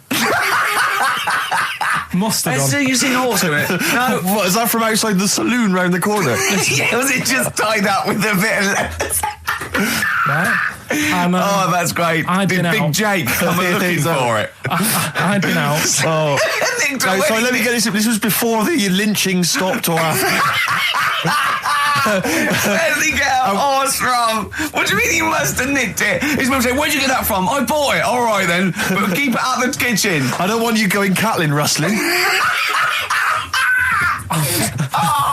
Where did he get a horse from, Carl? And how long did he have it for? Was he leading it or riding it? Mum, open the door, I can't stop. I can't stop it. Open the patio door as well. Looks like we got us a runaway. What do you mean? I don't know, but the thing is, they couldn't afford to buy one because they're not cheap. So I'm just guessing. Maybe that's wrong of me. But I think... He had a horse? Yeah, right. So That's why the family didn't have any money. They'd spend it on the horse. No, I don't Exactly. think, that's what I'm saying. I don't think they would have bought it. So anyway... Yeah, it's wise to whisper, Carl, in case they're listening. Yeah. And They it's could be not- in the room next It's not door. buying it, it's keeping it as well. Oh, so I was like in the car with my dad coming into the avenue, and you used to have to drive down it to turn round and, and you know, sort of go back to our house. You had the traditional method of transport. Yeah. And the horse was in the lounge, Reading a paper. just like walking around. Oh, God! What? And when I was doing, I tried to earn myself some money once by flogging little flowers in plastic cups. What? This is And I went- genius. It just keeps coming. What do you mean you're trying to flog little flowers? What do you mean? Wait. Let's play a record. Let's play a record and come back to this. Wait a Because minute, the story's wait a going to minute. just unravel and unravel. It's going to go on for hours. Let's It play a gets track, deeper Carl. and deeper. It's like come an on, Carl. onion, isn't it? We've created a whole world here where there's a man living with a horse. Just walking around the lounge. I come from the West Country. I've never heard anything like that. I just think of a big sort of like orange carpet and it's got a rediffusion telly and this horse going, I'm fed up in here. Exactly. This is really... I am not taking the rubbish out again. Yeah. Right, play a record. Let's have Velvet Underground. We've got that lined up. Oh, yeah, the God. classic from the first album. I'm waiting for the man. Let's come back to the horse in a second. Little flowers in pots. What do you mean? Go on. Talking about this the other day. What was it now? Listen, the fella. Play a No, listen. record. Do you want, let's just, all right. All right, no, Oh, come on. All right, he's got it now. Go on. This fella goes to the doctors, right? Oh, right, okay. Right, if this isn't any way apocryphal, stupid, illogical, impossible, right, you are never, ever speaking again on radio. So make sure this is at least possible. I'll tell you what, I'll even give you improbable but possible. So if anything that breaks the laws of the universe or logic, okay, that's all you have to avoid. On you go. Right, so this fella, right, he goes to the doctors because he's got earache. Right. Okay, if a chimp's living in his brain... that he go on. So he's got earache, he's sat in the waiting room and his ears all bunged up and it's hurting a lot and what have you. So the doctor comes out and he goes, right? And because his ear's all bunged up, he doesn't hear it that well, right? So he thinks it must have been me, right? So he wanders in. Keep going. Anyway, I'm going to hate this. I can just feel it in my bones. Steve, I'm going to let you take over. Okay, Let's hear it. Come So on. the doctor says, sit yourself down there, right? So he sits himself down. He goes, right, take your pants off, right? So he's thinking that's a bit odd. Anyway, he He heard that though. He apparently he took his tackle off. The doctor did some operation. What, there in the waiting room? No, in his office. In his office, yeah. What? Wait. So he removed what? His genitals? Yeah. In his office? Why, Carl? Why, Carl? Because he hadn't called him in. Oh, he'd called in a bloke who wanted his testicles taken off, and he didn't hear it. What? So the doctor went out and said, Mr. Jones, who's here to whip off your cock and balls, just here and now, right? Bloke comes in, didn't it? It must have been me. So the bloke who wanted his balls taken off didn't say, I think he said me. So he didn't interrupt then. So the bloke goes in, he starts taking his testicles off, and he doesn't say, I'm here for me ears. What are you doing with that? That was Jane's Addiction. This is the Best Of Show on XFM 104.9. I'm Ricky Gervais, with me Stephen Merchant. Yes. This was a clip show. We recorded this a couple of weeks ago.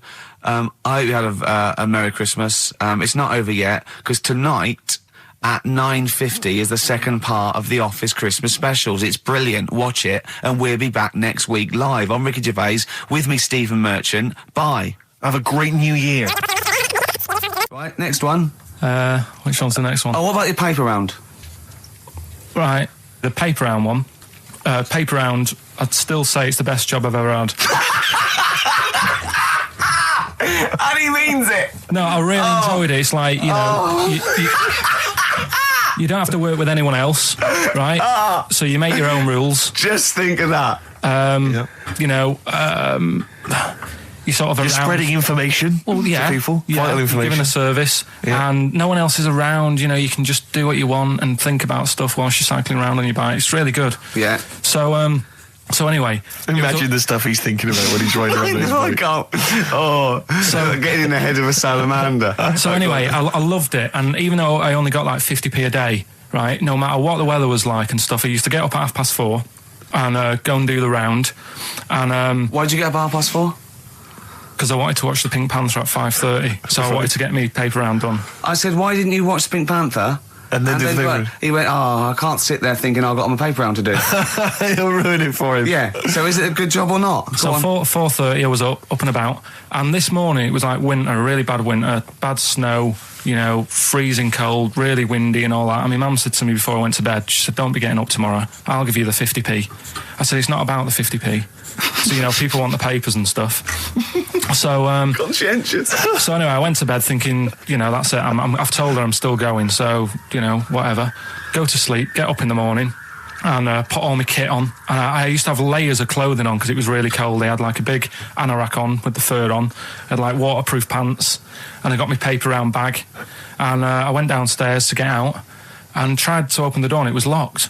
I thought, God, so she'd locked it so I couldn't go out. So I'm searching around the house looking for the keys. She must have hid them somewhere. I thought, oh God, you know, I've got the papers to do. So I thought, how can I get out? So I went upstairs, climbed out of the bathroom window. God. Right, and to try and jump out of the bathroom window onto the porch. But the problem was, I had so much gear on, I was like the Michelin Man.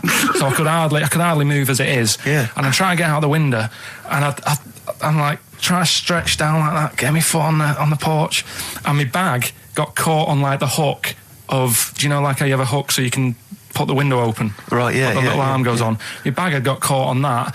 I was holding on to the wall and my foot on the thing, so I couldn't sort of pull it away in case I pulled it away and then fell on my head. Yeah. So I'm stuck there. Dangling. My dad comes back from working nights. Yeah. He thinks I'm a burglar. Gets out his gun. So he's shouting and stuff, going mad and going, Dad, it's me. And he had to give us a hand using a... He's heard that wily trick in Manchester before. He had to help me using a washing prop thing, a big stick. What did he do? Well, he said, just hold on for your dear life, and I'll sort of push the paper bag off the hook. Why didn't he go upstairs and sort it out? It was at that point where I was in the middle. There was nothing you could do. Do you know what I mean? It's at that point where you've just got to make a decision. Yeah. And by the time you go upstairs, who knows what might have happened? Sure. Do you know what I mean? You've got to act there and then, not messing around. Yeah. So and you could hear downstairs, now here he is, the Pink Panther. Yeah. Dad! Hurry up! Panther, ever so pink. Oh. So that was close to death, because I must have been about 30 foot in the air. So, to cut a long story short, he gave me about 4 or 5 near-death experiences, and he went, and the whole point of this, he went, so that's why I think I'm going to die of something horrible, like cancer. And I went, why? He went, right, you ready for this? Yeah. He said, well, I don't check my balls. Wait. He said, I don't like the feel. Carl, always check your balls. Do you I check don't yours? like the feel. Why don't you like the feel of your own balls? They just... I mean, you know that I don't like bodies anyway. Right. Do you know what I mean? It worries me a bit that you've got all that going on in your body, right, and your skin's keeping it all in place. Stop. We're going down a whole other avenue of discussion. Let's play a track. Let's come back to it. An email from Suzanne talking about your tea that night. Was Suzanne out on Wednesday night? Was the an England game or something? Yeah. So you were alone. You were home alone, were you, Wednesday night? Yeah. Did you enjoy your meal? Was it a quiche? Go on. Right. From Suzanne to Carl. Take the quiche and put it on the baking tray. Cook for 30 minutes on 190. Take lettuce and put on plate. Take 3 tomatoes, wash and chop into quarters. Place on lettuce. Take an avocado, chop in half. Remove the stone. Peel skin and slice. Place on salad. Put salt and pepper on and a dribble of olive and balsamic vinegar dressing. Right? In brackets, small bottle behind the cafetiere. Right, in case he's reaching for bleach. Yeah. That's it. Should have put everything else away. Right? Then sprinkle a smidge of parmesan on top. Remove quiche from oven, cut into quarters and put on plate. Eat. Oh, wow. Does she have to do that every single time? She's like... No, it's just that I'm not that good at cooking, right? And to be honest, that was a lot of hard work. I didn't bother warming it up. And I did without the avocado. Why? Too much messing about. He didn't even do that with instructions. It was too much. But yeah, I'm not that good at cooking. And Did you That's not cooking though, is it, Carl? That's heating up a slicing. quiche. That's cooking it is making the quiche. Yeah, but I'm just. Could you have figured that out if she hadn't left that note for you? Why did she have to tell you what the olive oil and balsamic vinegar was? Because I've put sort of cooking oil on my food once, and I said, oh, it's a bit. It's ever since, right? Years ago. I'm gonna die. Years ago, leaving Mr. Magoo at home. It was ever since I put sausages in the toaster that. What do you mean? I nearly set the flat on fire. Because do you know, like when you're grilling food in a pan and all that? Yeah. Sort of sausages spit and it goes everywhere, doesn't it? And it makes everywhere greasy. In the toaster. So I thought, well, just want to warm them up. Yeah. Bung them in the toaster. Yeah. What And happened? she sort of caught. Well, They got stuck and they sort of caught on fire. I imagine. She came in just as I was sort of plunging it, and Matty came in from work. She said, "What are you doing? I said, I'm in sausages."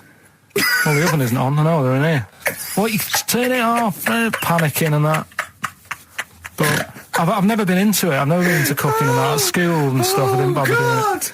Oh, every time Suzanne comes home, she must think, please be the house still there. Yeah. Please not let me hear a fire engine as I come round this corner. Oh, God. She comes and goes, oh, God, thank God. I bet she's always happy to see you when she gets home and you haven't burned the place down or introduced some howler monkeys or something. Unbelievable. What I find extraordinary is there are people who are in sort of care in the community who don't need instructions on how to prepare food. Oh, they do. They can do it. Yeah, you show them once. Yeah, they and they've learned don't. it. Whatever you do, don't put sausages in the toaster, Johnny.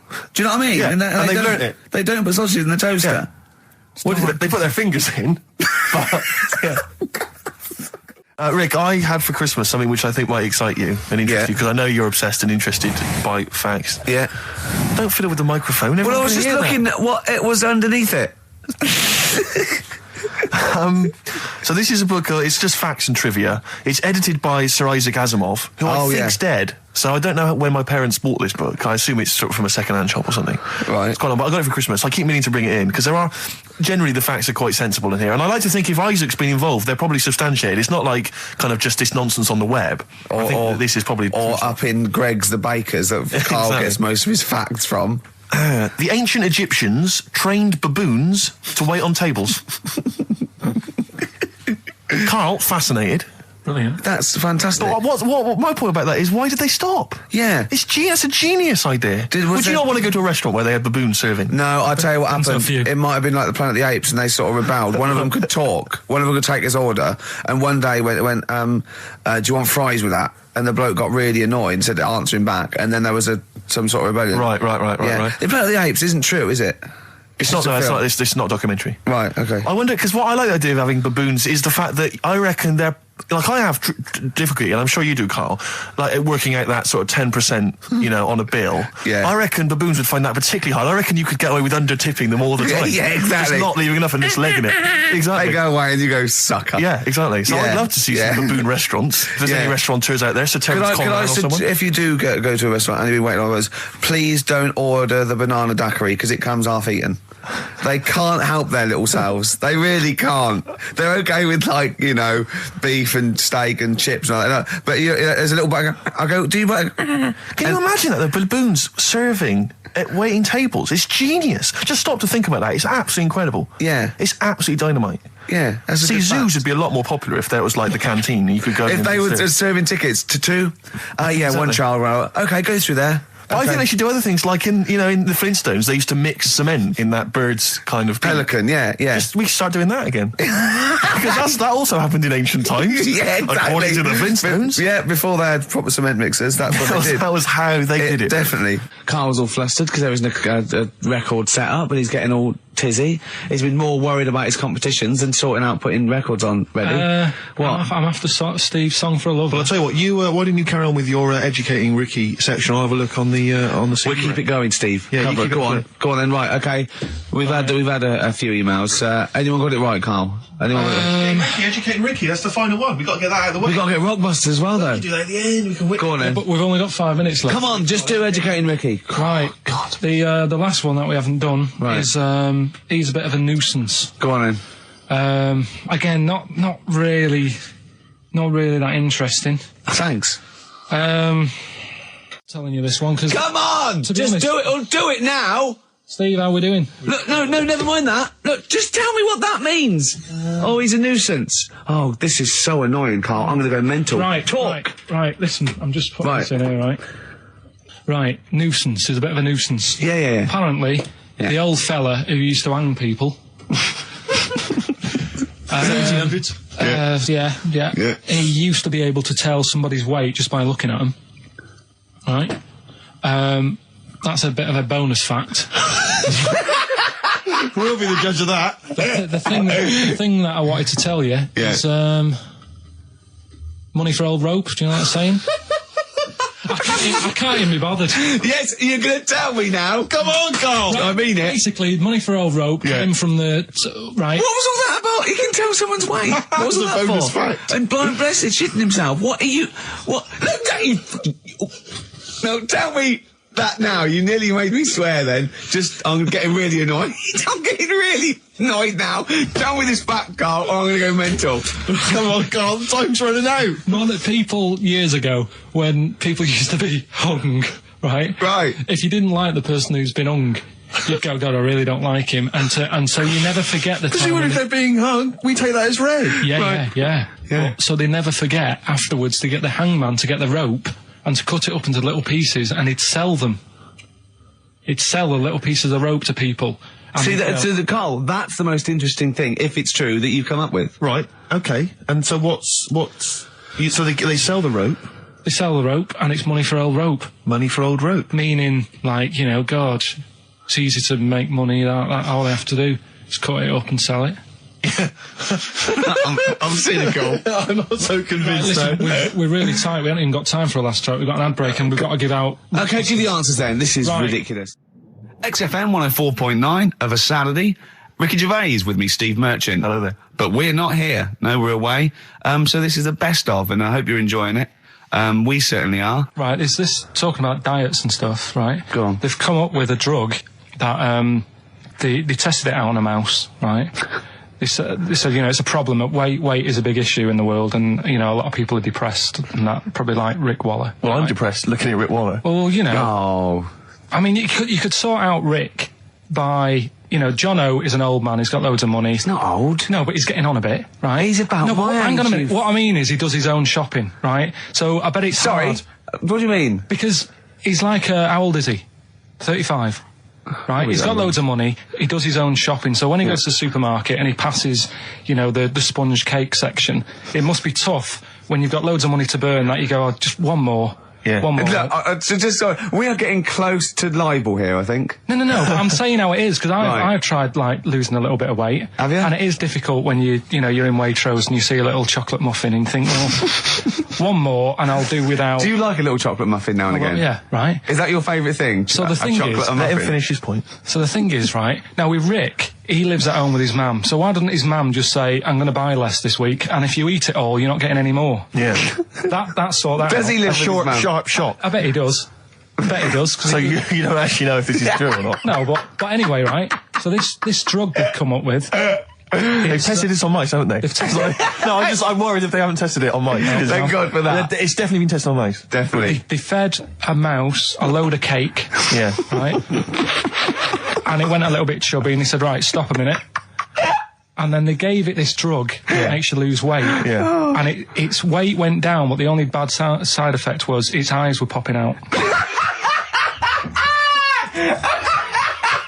Well, that seems to be fine then. Let's give it to Jono.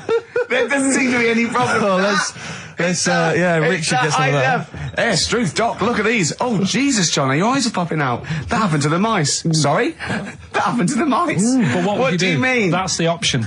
What do you mean that's the option? So I love the fact that your choice is either be like a fat, happy man who has the odd sponge cake, or a stick man with eyes on stalks. I mean, Steve's chosen that. All right, calm down. I thought we were slagging off Rick Waller and fat people. Sorry, Let's mate. have a go at the fat people before we start on me, really. Yeah, no, I didn't. I forgot. You know what I mean? It's like... Yeah. Because I've got some issues, and body issues. I know. But Rick Waller's grotesque, Yeah, sorry about I'm that. just a little bit weird. I mean, do you know what I mean? Yeah, should we play a song and... Well, I'm just a little bit offended. That's upsetting. So we just had a text here that says, and I don't know what truth there is in this, as ever, but John says there is apparently a nude bike ride today in Hyde Park. Now, I can't believe that's the case, because I don't think it's allowed, is it? You can't ride around with your veg, can you? I don't know. Why would you want to? Well, good point. On a bike. On a bike, I like the fact that that's what disgusts him. Do you know what? If we did appeal for a nudist to call in, I'd want a very specific sort. I want a German nudist, a middle-aged man called Helmut. Okay. If there is any, or the closest one to it. So I want a middle-aged man from Germany. If your name is Helmut, you're in. But I'll accept Hans. Carl would be good, wouldn't it? All right. Yeah. I think I'm wondering if the age might. Maybe we could we broaden that Okay, a just little bit? a German nudist bloke. Right. Can he at least be fat? Can I find a fat German fella? If your name's Helmut, we're going to give you a big prize. Yeah. But, any fat German fella who likes to get his sausage out. Sure. Okay? It's sauerkraut. Yeah. What's the phone number? 0871 222 1049. It'd be good just to get an email or a text with a contact, wouldn't it? And then I can just call them up in the week. Sure. And 83936 is the text number. I don't know what our audience demographic pans out like, Rick, but I'm suspecting that's probably a fairly small fraction of our listenership. I know, but there must be someone out there. If you know a fat German who likes to get his tackle out, phones are going. Straight away. Just answer it, Carl. Just answer it. Just potluck. it could be anything. Well, just see what it is. To be fair, it could be a nutter. But just say hello. Just tell his nutter straight away. He'll stay there, won't he? He'll stay there. Well, answer it.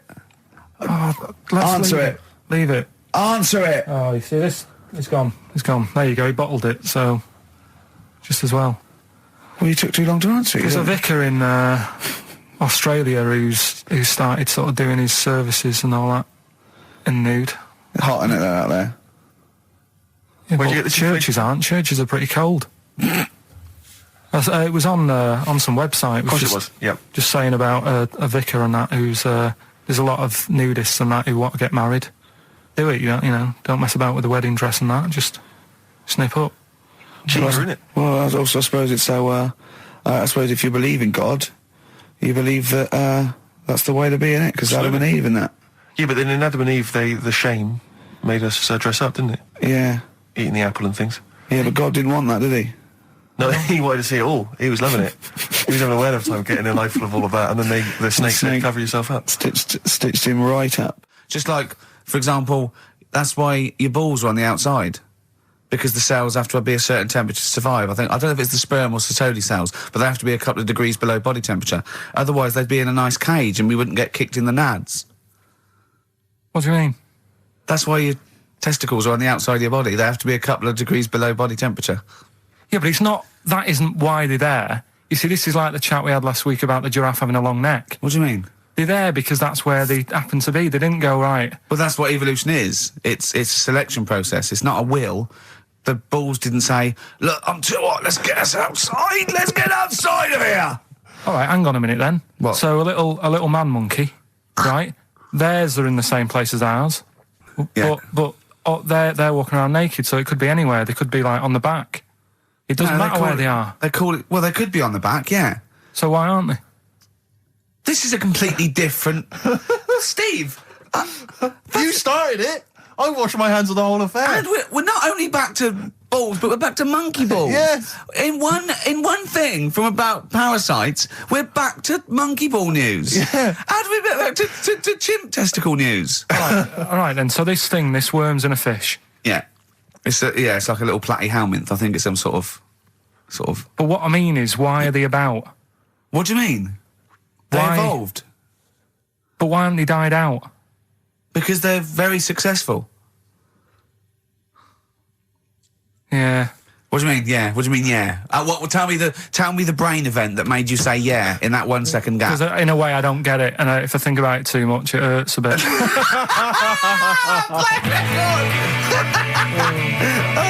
They've just been around for years, Carl. Yeah. Like Cliff Richard or something like that. Yeah. The other one, right? A bloke, right?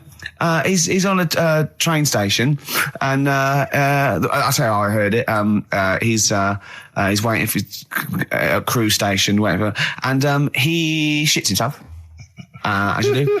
And so he goes, oh, well, train's in 5 minutes. So he runs across to Millets and goes, quick, Levi's 36. The bloke just puts it in a bag. He runs onto the train. He goes into the toilet, takes his trousers and pants off. He's soiled. Yes. Throws them out of the window. I won't be needing those again. Cleans himself off. Open the bags. It's a jacket. Oh. No, he didn't have them, Carl. At what point did he go into it and go, quick, Levi's 36? And the bloke went, sorry, Levi's 36, what, a pair? No. Shall I wrap them? Them? It. Shall I wrap? Just wrap whatever it is. Do you want to look? No. I'm not looking when you're putting it in the bag, please. Right? 36 waist stories. Don't say anything. I've told you 36 Levi's. And put it in a bag and charged me for it. Yeah. I don't want to discuss it further. Yeah. There was one... There we go. There was one about a woman whose husband died, and she had him cremated. Yeah. And made like a little egg timer out of him. Right. And she said, I did that so it can still help around the kitchen. Well, that might be true. That might be a joke. That's quite sweet. That might be true. It's a true story, again. It was all... No, not again, because the ones I just told weren't. Nor is the boiling the brains in a bag curry microwave. Head story, true. Yeah. That's all. Right, that's Aqualung. Good time's gonna come, innit? Right, Carl, come on in, educating Ricky. So, don't let the cat out of the bag, that's where that comes from. Comes from a crafty butcher. Right, go on then. So the next little headline is Wash Up With You. Wash up with you, go on. You want to know about that? Yes. It's a survey that they did. This week. They? Yeah. Some university did some survey. Brilliant. Did a world test on washing up. Yeah. And each country were given 140 pots to clean. Brits were the quickest. Yeah. Yeah. Turkey were the slowest at washing up. The Turks. It's not because the little fellas that work in the kitchens with no... Is it? They can't reach. Spain Spain were the cleanest, and the Germans were pretty good as well. So. I don't know where to start with this. Honestly, Steve, I don't know where to start with that. Sorry, what was that? Wash up with you? That was it. But was that it? They survey of washing pots and pans. I didn't understand. You said Italy were the cleanest. No, Spain. No, Brits were the quickest. Yeah. We were the quickest, but Italy was the Spain cleanest. was the cleanest. Turkey were the slowest. Yeah. Spain were the cleanest. But why weren't we clean then? Because we were washing up. Why were we not paying attention to the? We did it rubbish. We did it quick. We did it quickly, but I don't understand what it was being rated on. Who was doing it? Was it Lynette Newman or Ainsley Harriott? She's quick. Both of them are quick. Yeah. Well, they've got like kind of loads of slaves that do it for them. Did we use fairy liquid? Don't know. It didn't have. Did we use a whole bunch of Boy Scouts? Didn't say that. Just like said. It just said, that. Who had the softest hands? Who had the softest hands? So it didn't say. Why is it we don't get notified that this is taking place? I don't know. When I was a kid, no one ever said, we need recruits because we're doing a survey on who can wash up the quickest. Are you disappointed in yourself with that one, Carl? It is pretty dull.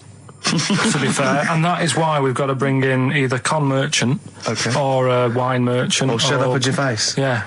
Would you be able to, if I put you on the spot in the next after the next record, would you be able to give an example of how con merchant would work? I mean, is there something you could do just to sort of experiment? Should we play record? I can do better than that. What? Ads. Go on. Well, if you've just tuned in, it's XFM 104.9. You've got that bit right. Ricky Gervais Show with me, Stephen Merchant. Hello there. Carl is actually in a little booth. We're not in the studio, you see. This is pre-recorded. We recorded this last week because we're away. And it's sort of like the best of the last 3 weeks since last time we were away when we put out the best of. What was that one you told me about with the porn? That was a good one. Oh, this was fantastic, right? Right. There was this.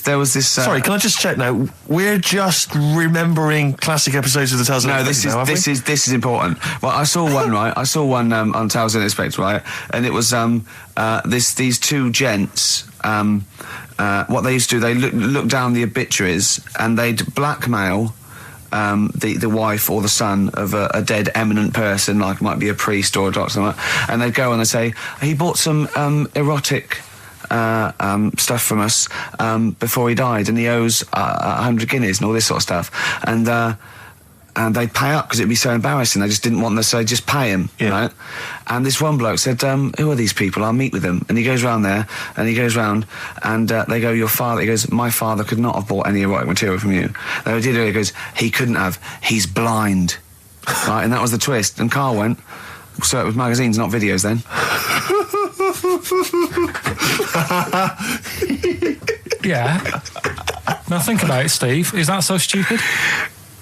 Well, presumably it was set in olden times because people, professional pornographers don't tend to call it, erotic material. Yeah. They tend to call it, juicy jugs or whatever.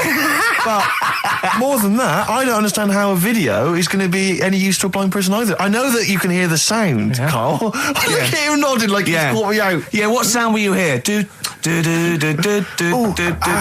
Your meter needs looking at? Yes. Cut. What's then? What's that? Then it's just noises, occasional groans. Yeah. Right. You could listen through the wall at your neighbours. He does. I mean, that's why I save a lot of money. But I thought you were going to point out, Carl, that they could have had a Braille porno. Now, have you thought of that? Look, feel the lumps on that. Exactly. Think about it, Carl. Think about it. You're excited now. Yeah. Your girlfriend's away, Carl. Yeah, the cheese grate has only entered the cupboard. No, she's a good-looking lady. I used to sell mackerel. Did you? Yeah, I had a pet magpie. Did you? Called Maggie. Oh, pet magpie. You mean you captured it and didn't let it go away? Yeah. Can't have a pet magpie. But then it got really vicious. I mean... Well, it was let me go. What did you keep it in, a rabbit hutch? No, it flew around, but it used to just, come to me all the time. But then it started pecking my head and stuff. That's not a pet magpie. That's a bird in the garden. No, but I could actually... I could hold it and stuff. It wasn't scared of me, and it knew it was me. It used to come down from, the top... It hated you. That's why it wanted to peck you. Is that... And the other thing... I always remember being younger and walking through the woods to school with my mum, and I was chasing a butterfly, and she said, "Oh, don't do that, Carl." And I said, "Why?" She said, "Because they only live a day." I said, "Oh, all right, I'll get a dead one in the morning." That's genius. That's great. That's quick thinking, isn't it? Oh, that's sweet. Let's play a song. XFM 104.9. I'm Ricky Gervais, with me Steve Merchant, Karl Pilkington. Steve. Well, we were talking about the news just now, and there was a story I heard in the week. I think it was on the radio, and I don't know all the details, but what I heard was that a number of, I think it was Falkland, maybe Gulf War veterans were, I think, suing or complaining to the government because they wanted compensation for post-traumatic stress disorder. Now, I don't know all the ins and outs of it, but it seems to me that if you're in the army and you're a soldier, a certain degree of trauma is kind of inevitable. I mean, after all, if you're any good at your job, you are going to see people getting killed. So I don't understand what the ins and outs of it are. I don't know why. No, he only came back and Tony Blair met him and go, all right, well, not really, no. Go on, what's the matter? Well, there was people shooting at us and everything, it was all muddy. Well, calm down, don't cry. Well, I will cry.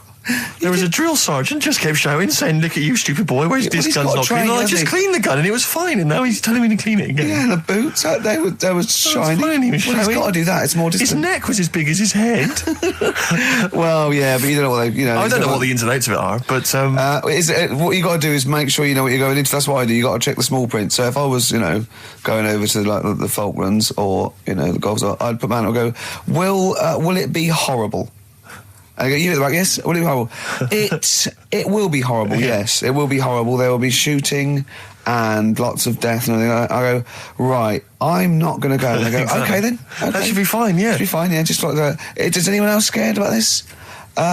Pretty much all of us. Okay then, well, we won't send anyone then. Exactly. My brother went into the army, right, because he couldn't get a normal job. And my dad said, if you don't get a job by such a date, that's it, son, you're going in the army. And, so when was the Falklands? Was it about 81? Right, and he joined back in like 81 or something. And he I don't know, he was in Aldershot or something. Oh yeah. And he wrote back to my mum saying, what a bad time to join, bad time in this. So she wrote. What bad time? Join, that's so sweet, Carl, isn't it? That's like, dear Dad, yeah, well done. Don't know if you've noticed. Yeah. I was on the dole, that's for sure. Thank you for joining a month before the Belgrano. Anyway, go on. My mum called up, spoke to the sergeant, and said, "Can you leave him out of this one?"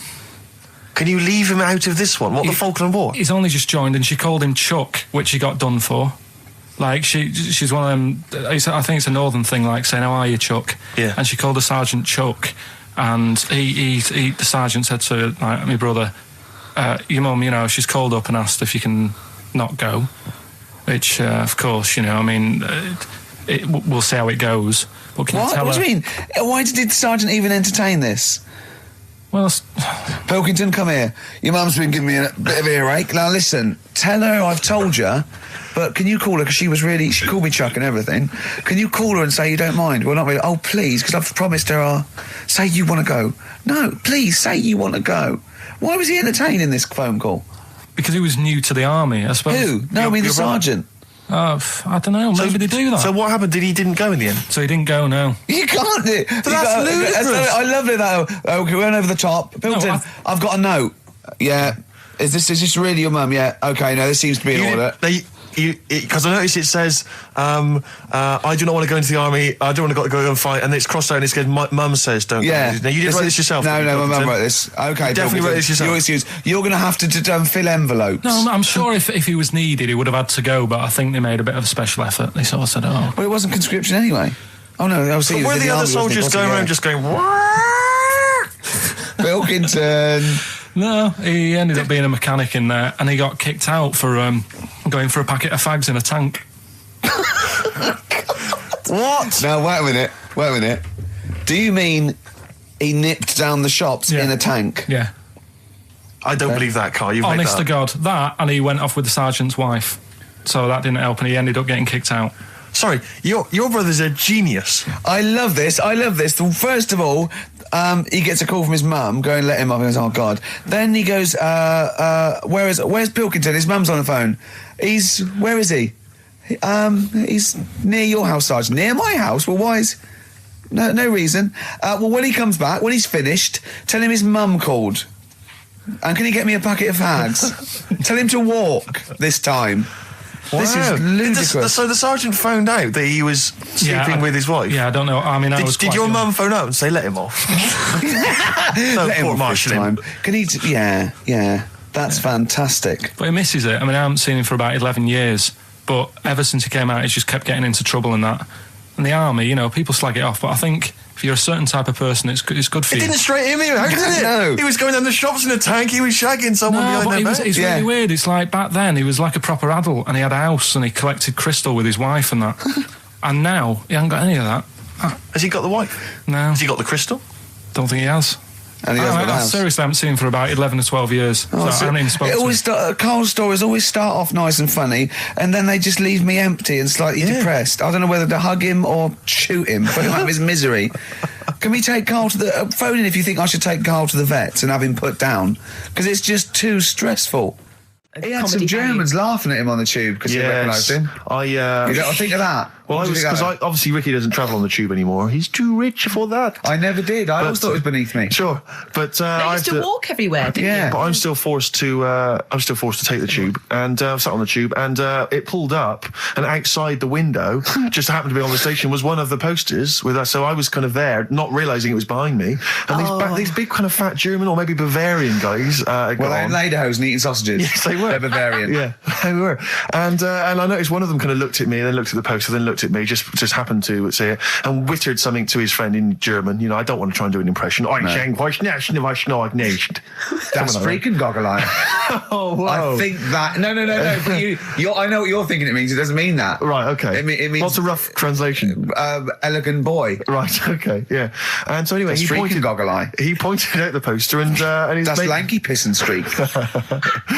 And his mate burst into laughter. And then we pulled they've got a great sense of humour, the Germans. Well, that's indeed. the thing. But we rumbled onto the next station, and the poster was in exactly the same place. And this time they tapped the shoulder of someone else on the train and pointed me out, and that person also laughed. An Italian?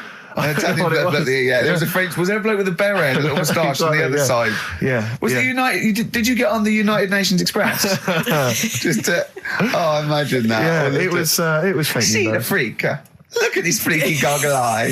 Right, whereas I love the fact that before you were at least pretending to be speaking German. Now this is an Italian with an accent. It's just a guy speaking perfectly good English. So you've not even disguised the insult there. Oh dear. That'd be lovely. Try and insult me in other cod languages. You could bring Europe together if they just instead of Esperanto, that there was just one common language. The language of freaky goggle eye. I'll tell you what would bring the Europe together is you maybe representing England on the Eurovision Song Contest. That would be great. With a self-penned tune. Shall I do that? That would be magnificent. It's got to be worth thinking about. Just about everyone being the same. Yeah, just about people being equal. Everyone, and also mentioning the euro. Yeah. Just doing that. I like all different cheeses. Oh, je t'aime la musique pop. Yeah. La baby belle. Et le cheddar. I'm not a fluent French. Le grand fromage. Yeah. Oh, it'd be lovely, wouldn't it? And they'll all be there, all in their different. Well, every uniforms. line could be maybe in a different language. Yeah, and what would I wear? I'd wear sort of like a kilt. You'd wear a kilt, but you'd also have on your head one of those kind of big, what are they called? Those big furry hats that beef eaters or whatever wear. Or one of them. Is it kind of a busby or something? A busby? Yeah. Wear one of those, or maybe a kind of policeman's helmet, a Bobby's helmet with the kilt. Yeah, you'd have the clogs. I'd wear the policeman's helmet under the kilt, so they just thought I was really enjoying the show. Yeah. Good idea. Hey? Excellent. I think we talked for about 3 minutes without having to mention some kind of genitalia. We should celebrate by playing one of my tunes of the year. Really? What one is it? U2 Electoral Storm. Oh, I know you're a big fan. I know you're a big fan. Good choice. Well done. Cheers. All right, this is Karl, the producer of Ricky Gervais and Stephen Merchant on XFM 104.9. We're playing out some of the best bits. Hope you're enjoying it. Here's another one. 3 holidays Carl's had last year. Yeah. I'd love to have 3 holidays. You've got to start putting the work in there. I had 2 holidays, though. No, you had 3 holidays. You went away with Suzanne and her parents. Yeah, well, that doesn't count. It does count. If you book 2 weeks off the firm and you go away and you go, how was your holiday? Go, well, it didn't really count. It wasn't a really good holiday. Can I have them days back, please? My New Year's resolution is to be nicer to you, but well done, you've already broken that. No, but talk sense. Talk sense. You've had 3 holidays this year. And I'm just saying, you're in your 30s now, and 30s is when you should be really putting the work in. That's true enough. To reap the benefits in your 40s, 50s, 60s, 70s, 80s, 90s, and 100. Carl, what's your New Year resolution? What about think before you speak? It's worth. I mean, see, I'm allowed to laugh. I'm allowed to laugh at things other people say, Carl. That one, that is a good suggestion. How was your holiday, Carl?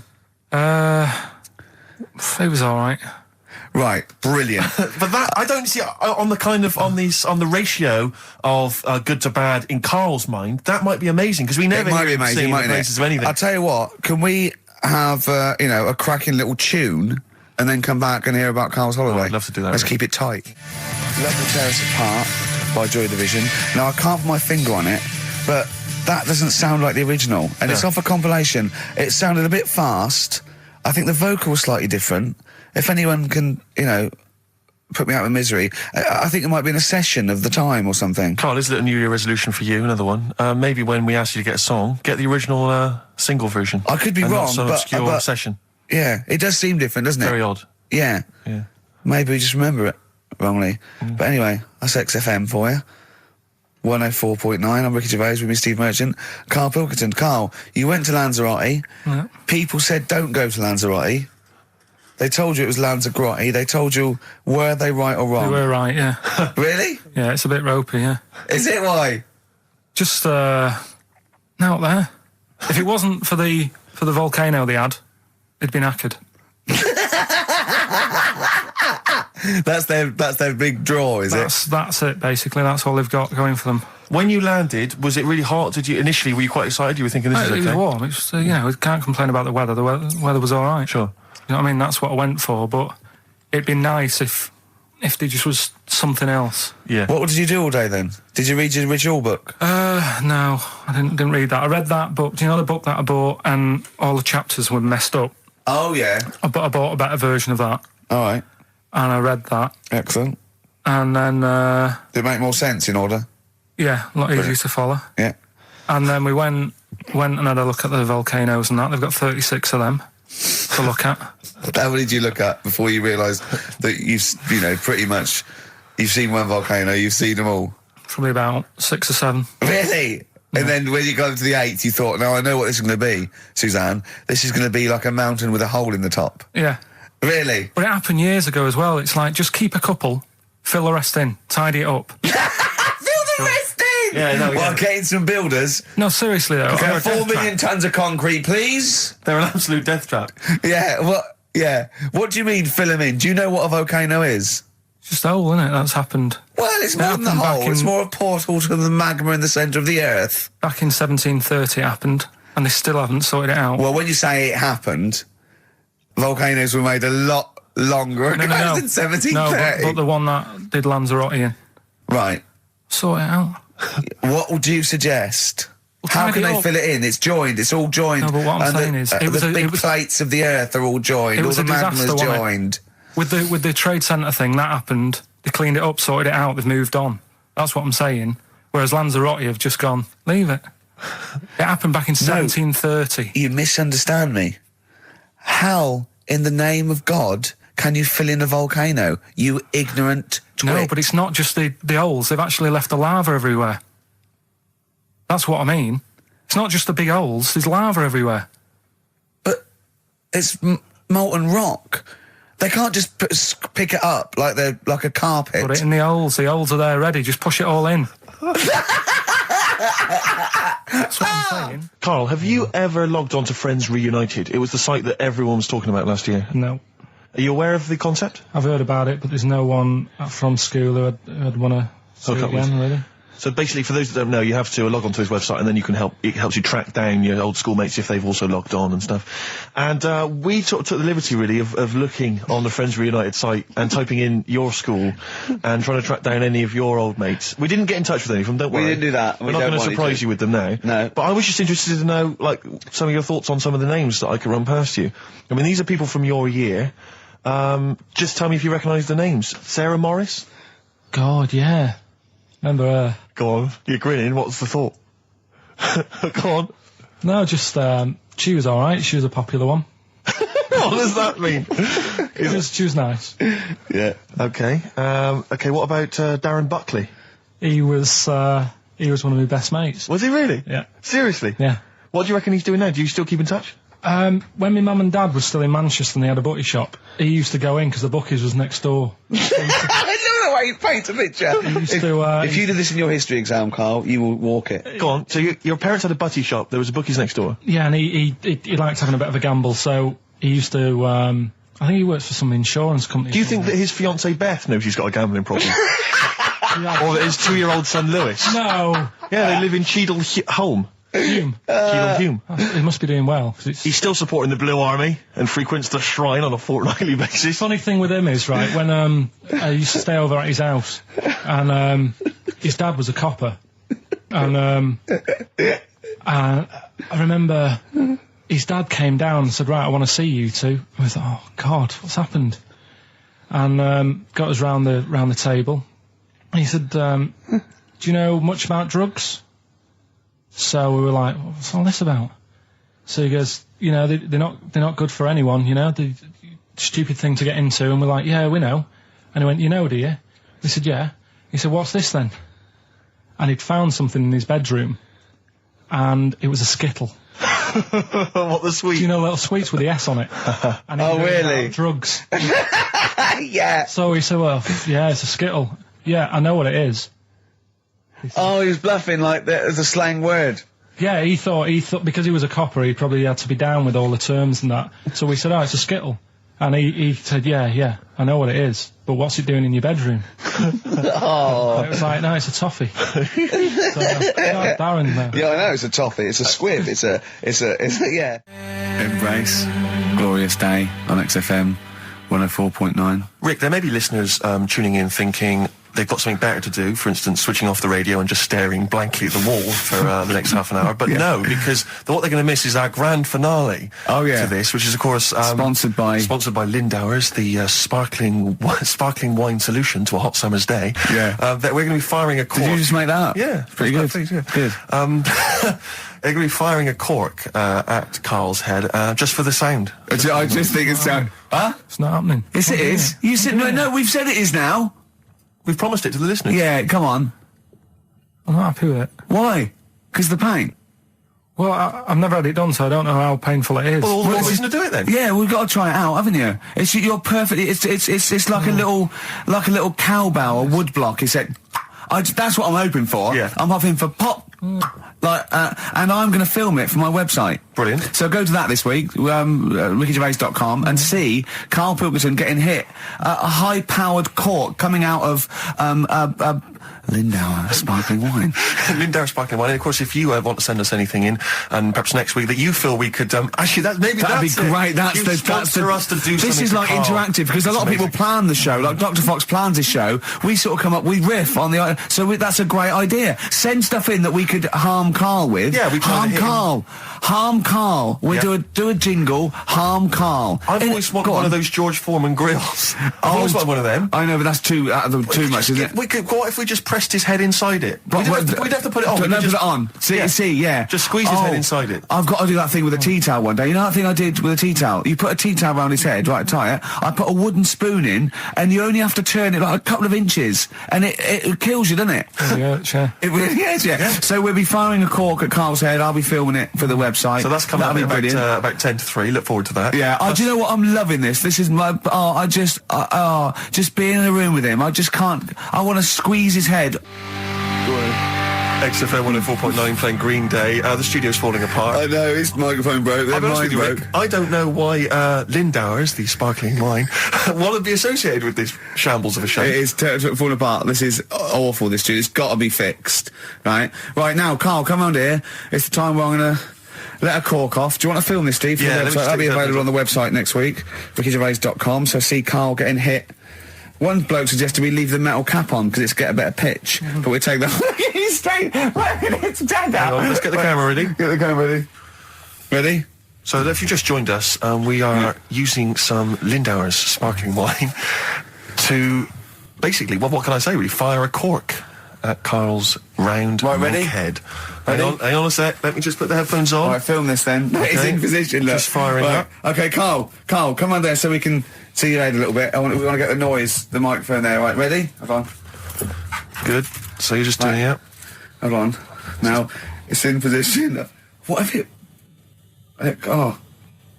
Ready? Yeah. Oh God! Oh no! Oh, it's like Jackass. Did it hurt? Behind me. What do you mean? Did it hit you? I sort of just. It went off. It went off course. Did it? Just glanced at it. Right, Lindauer, you're going to send us 8 more bottles, please. Yeah, so we're going to get this right. Yeah.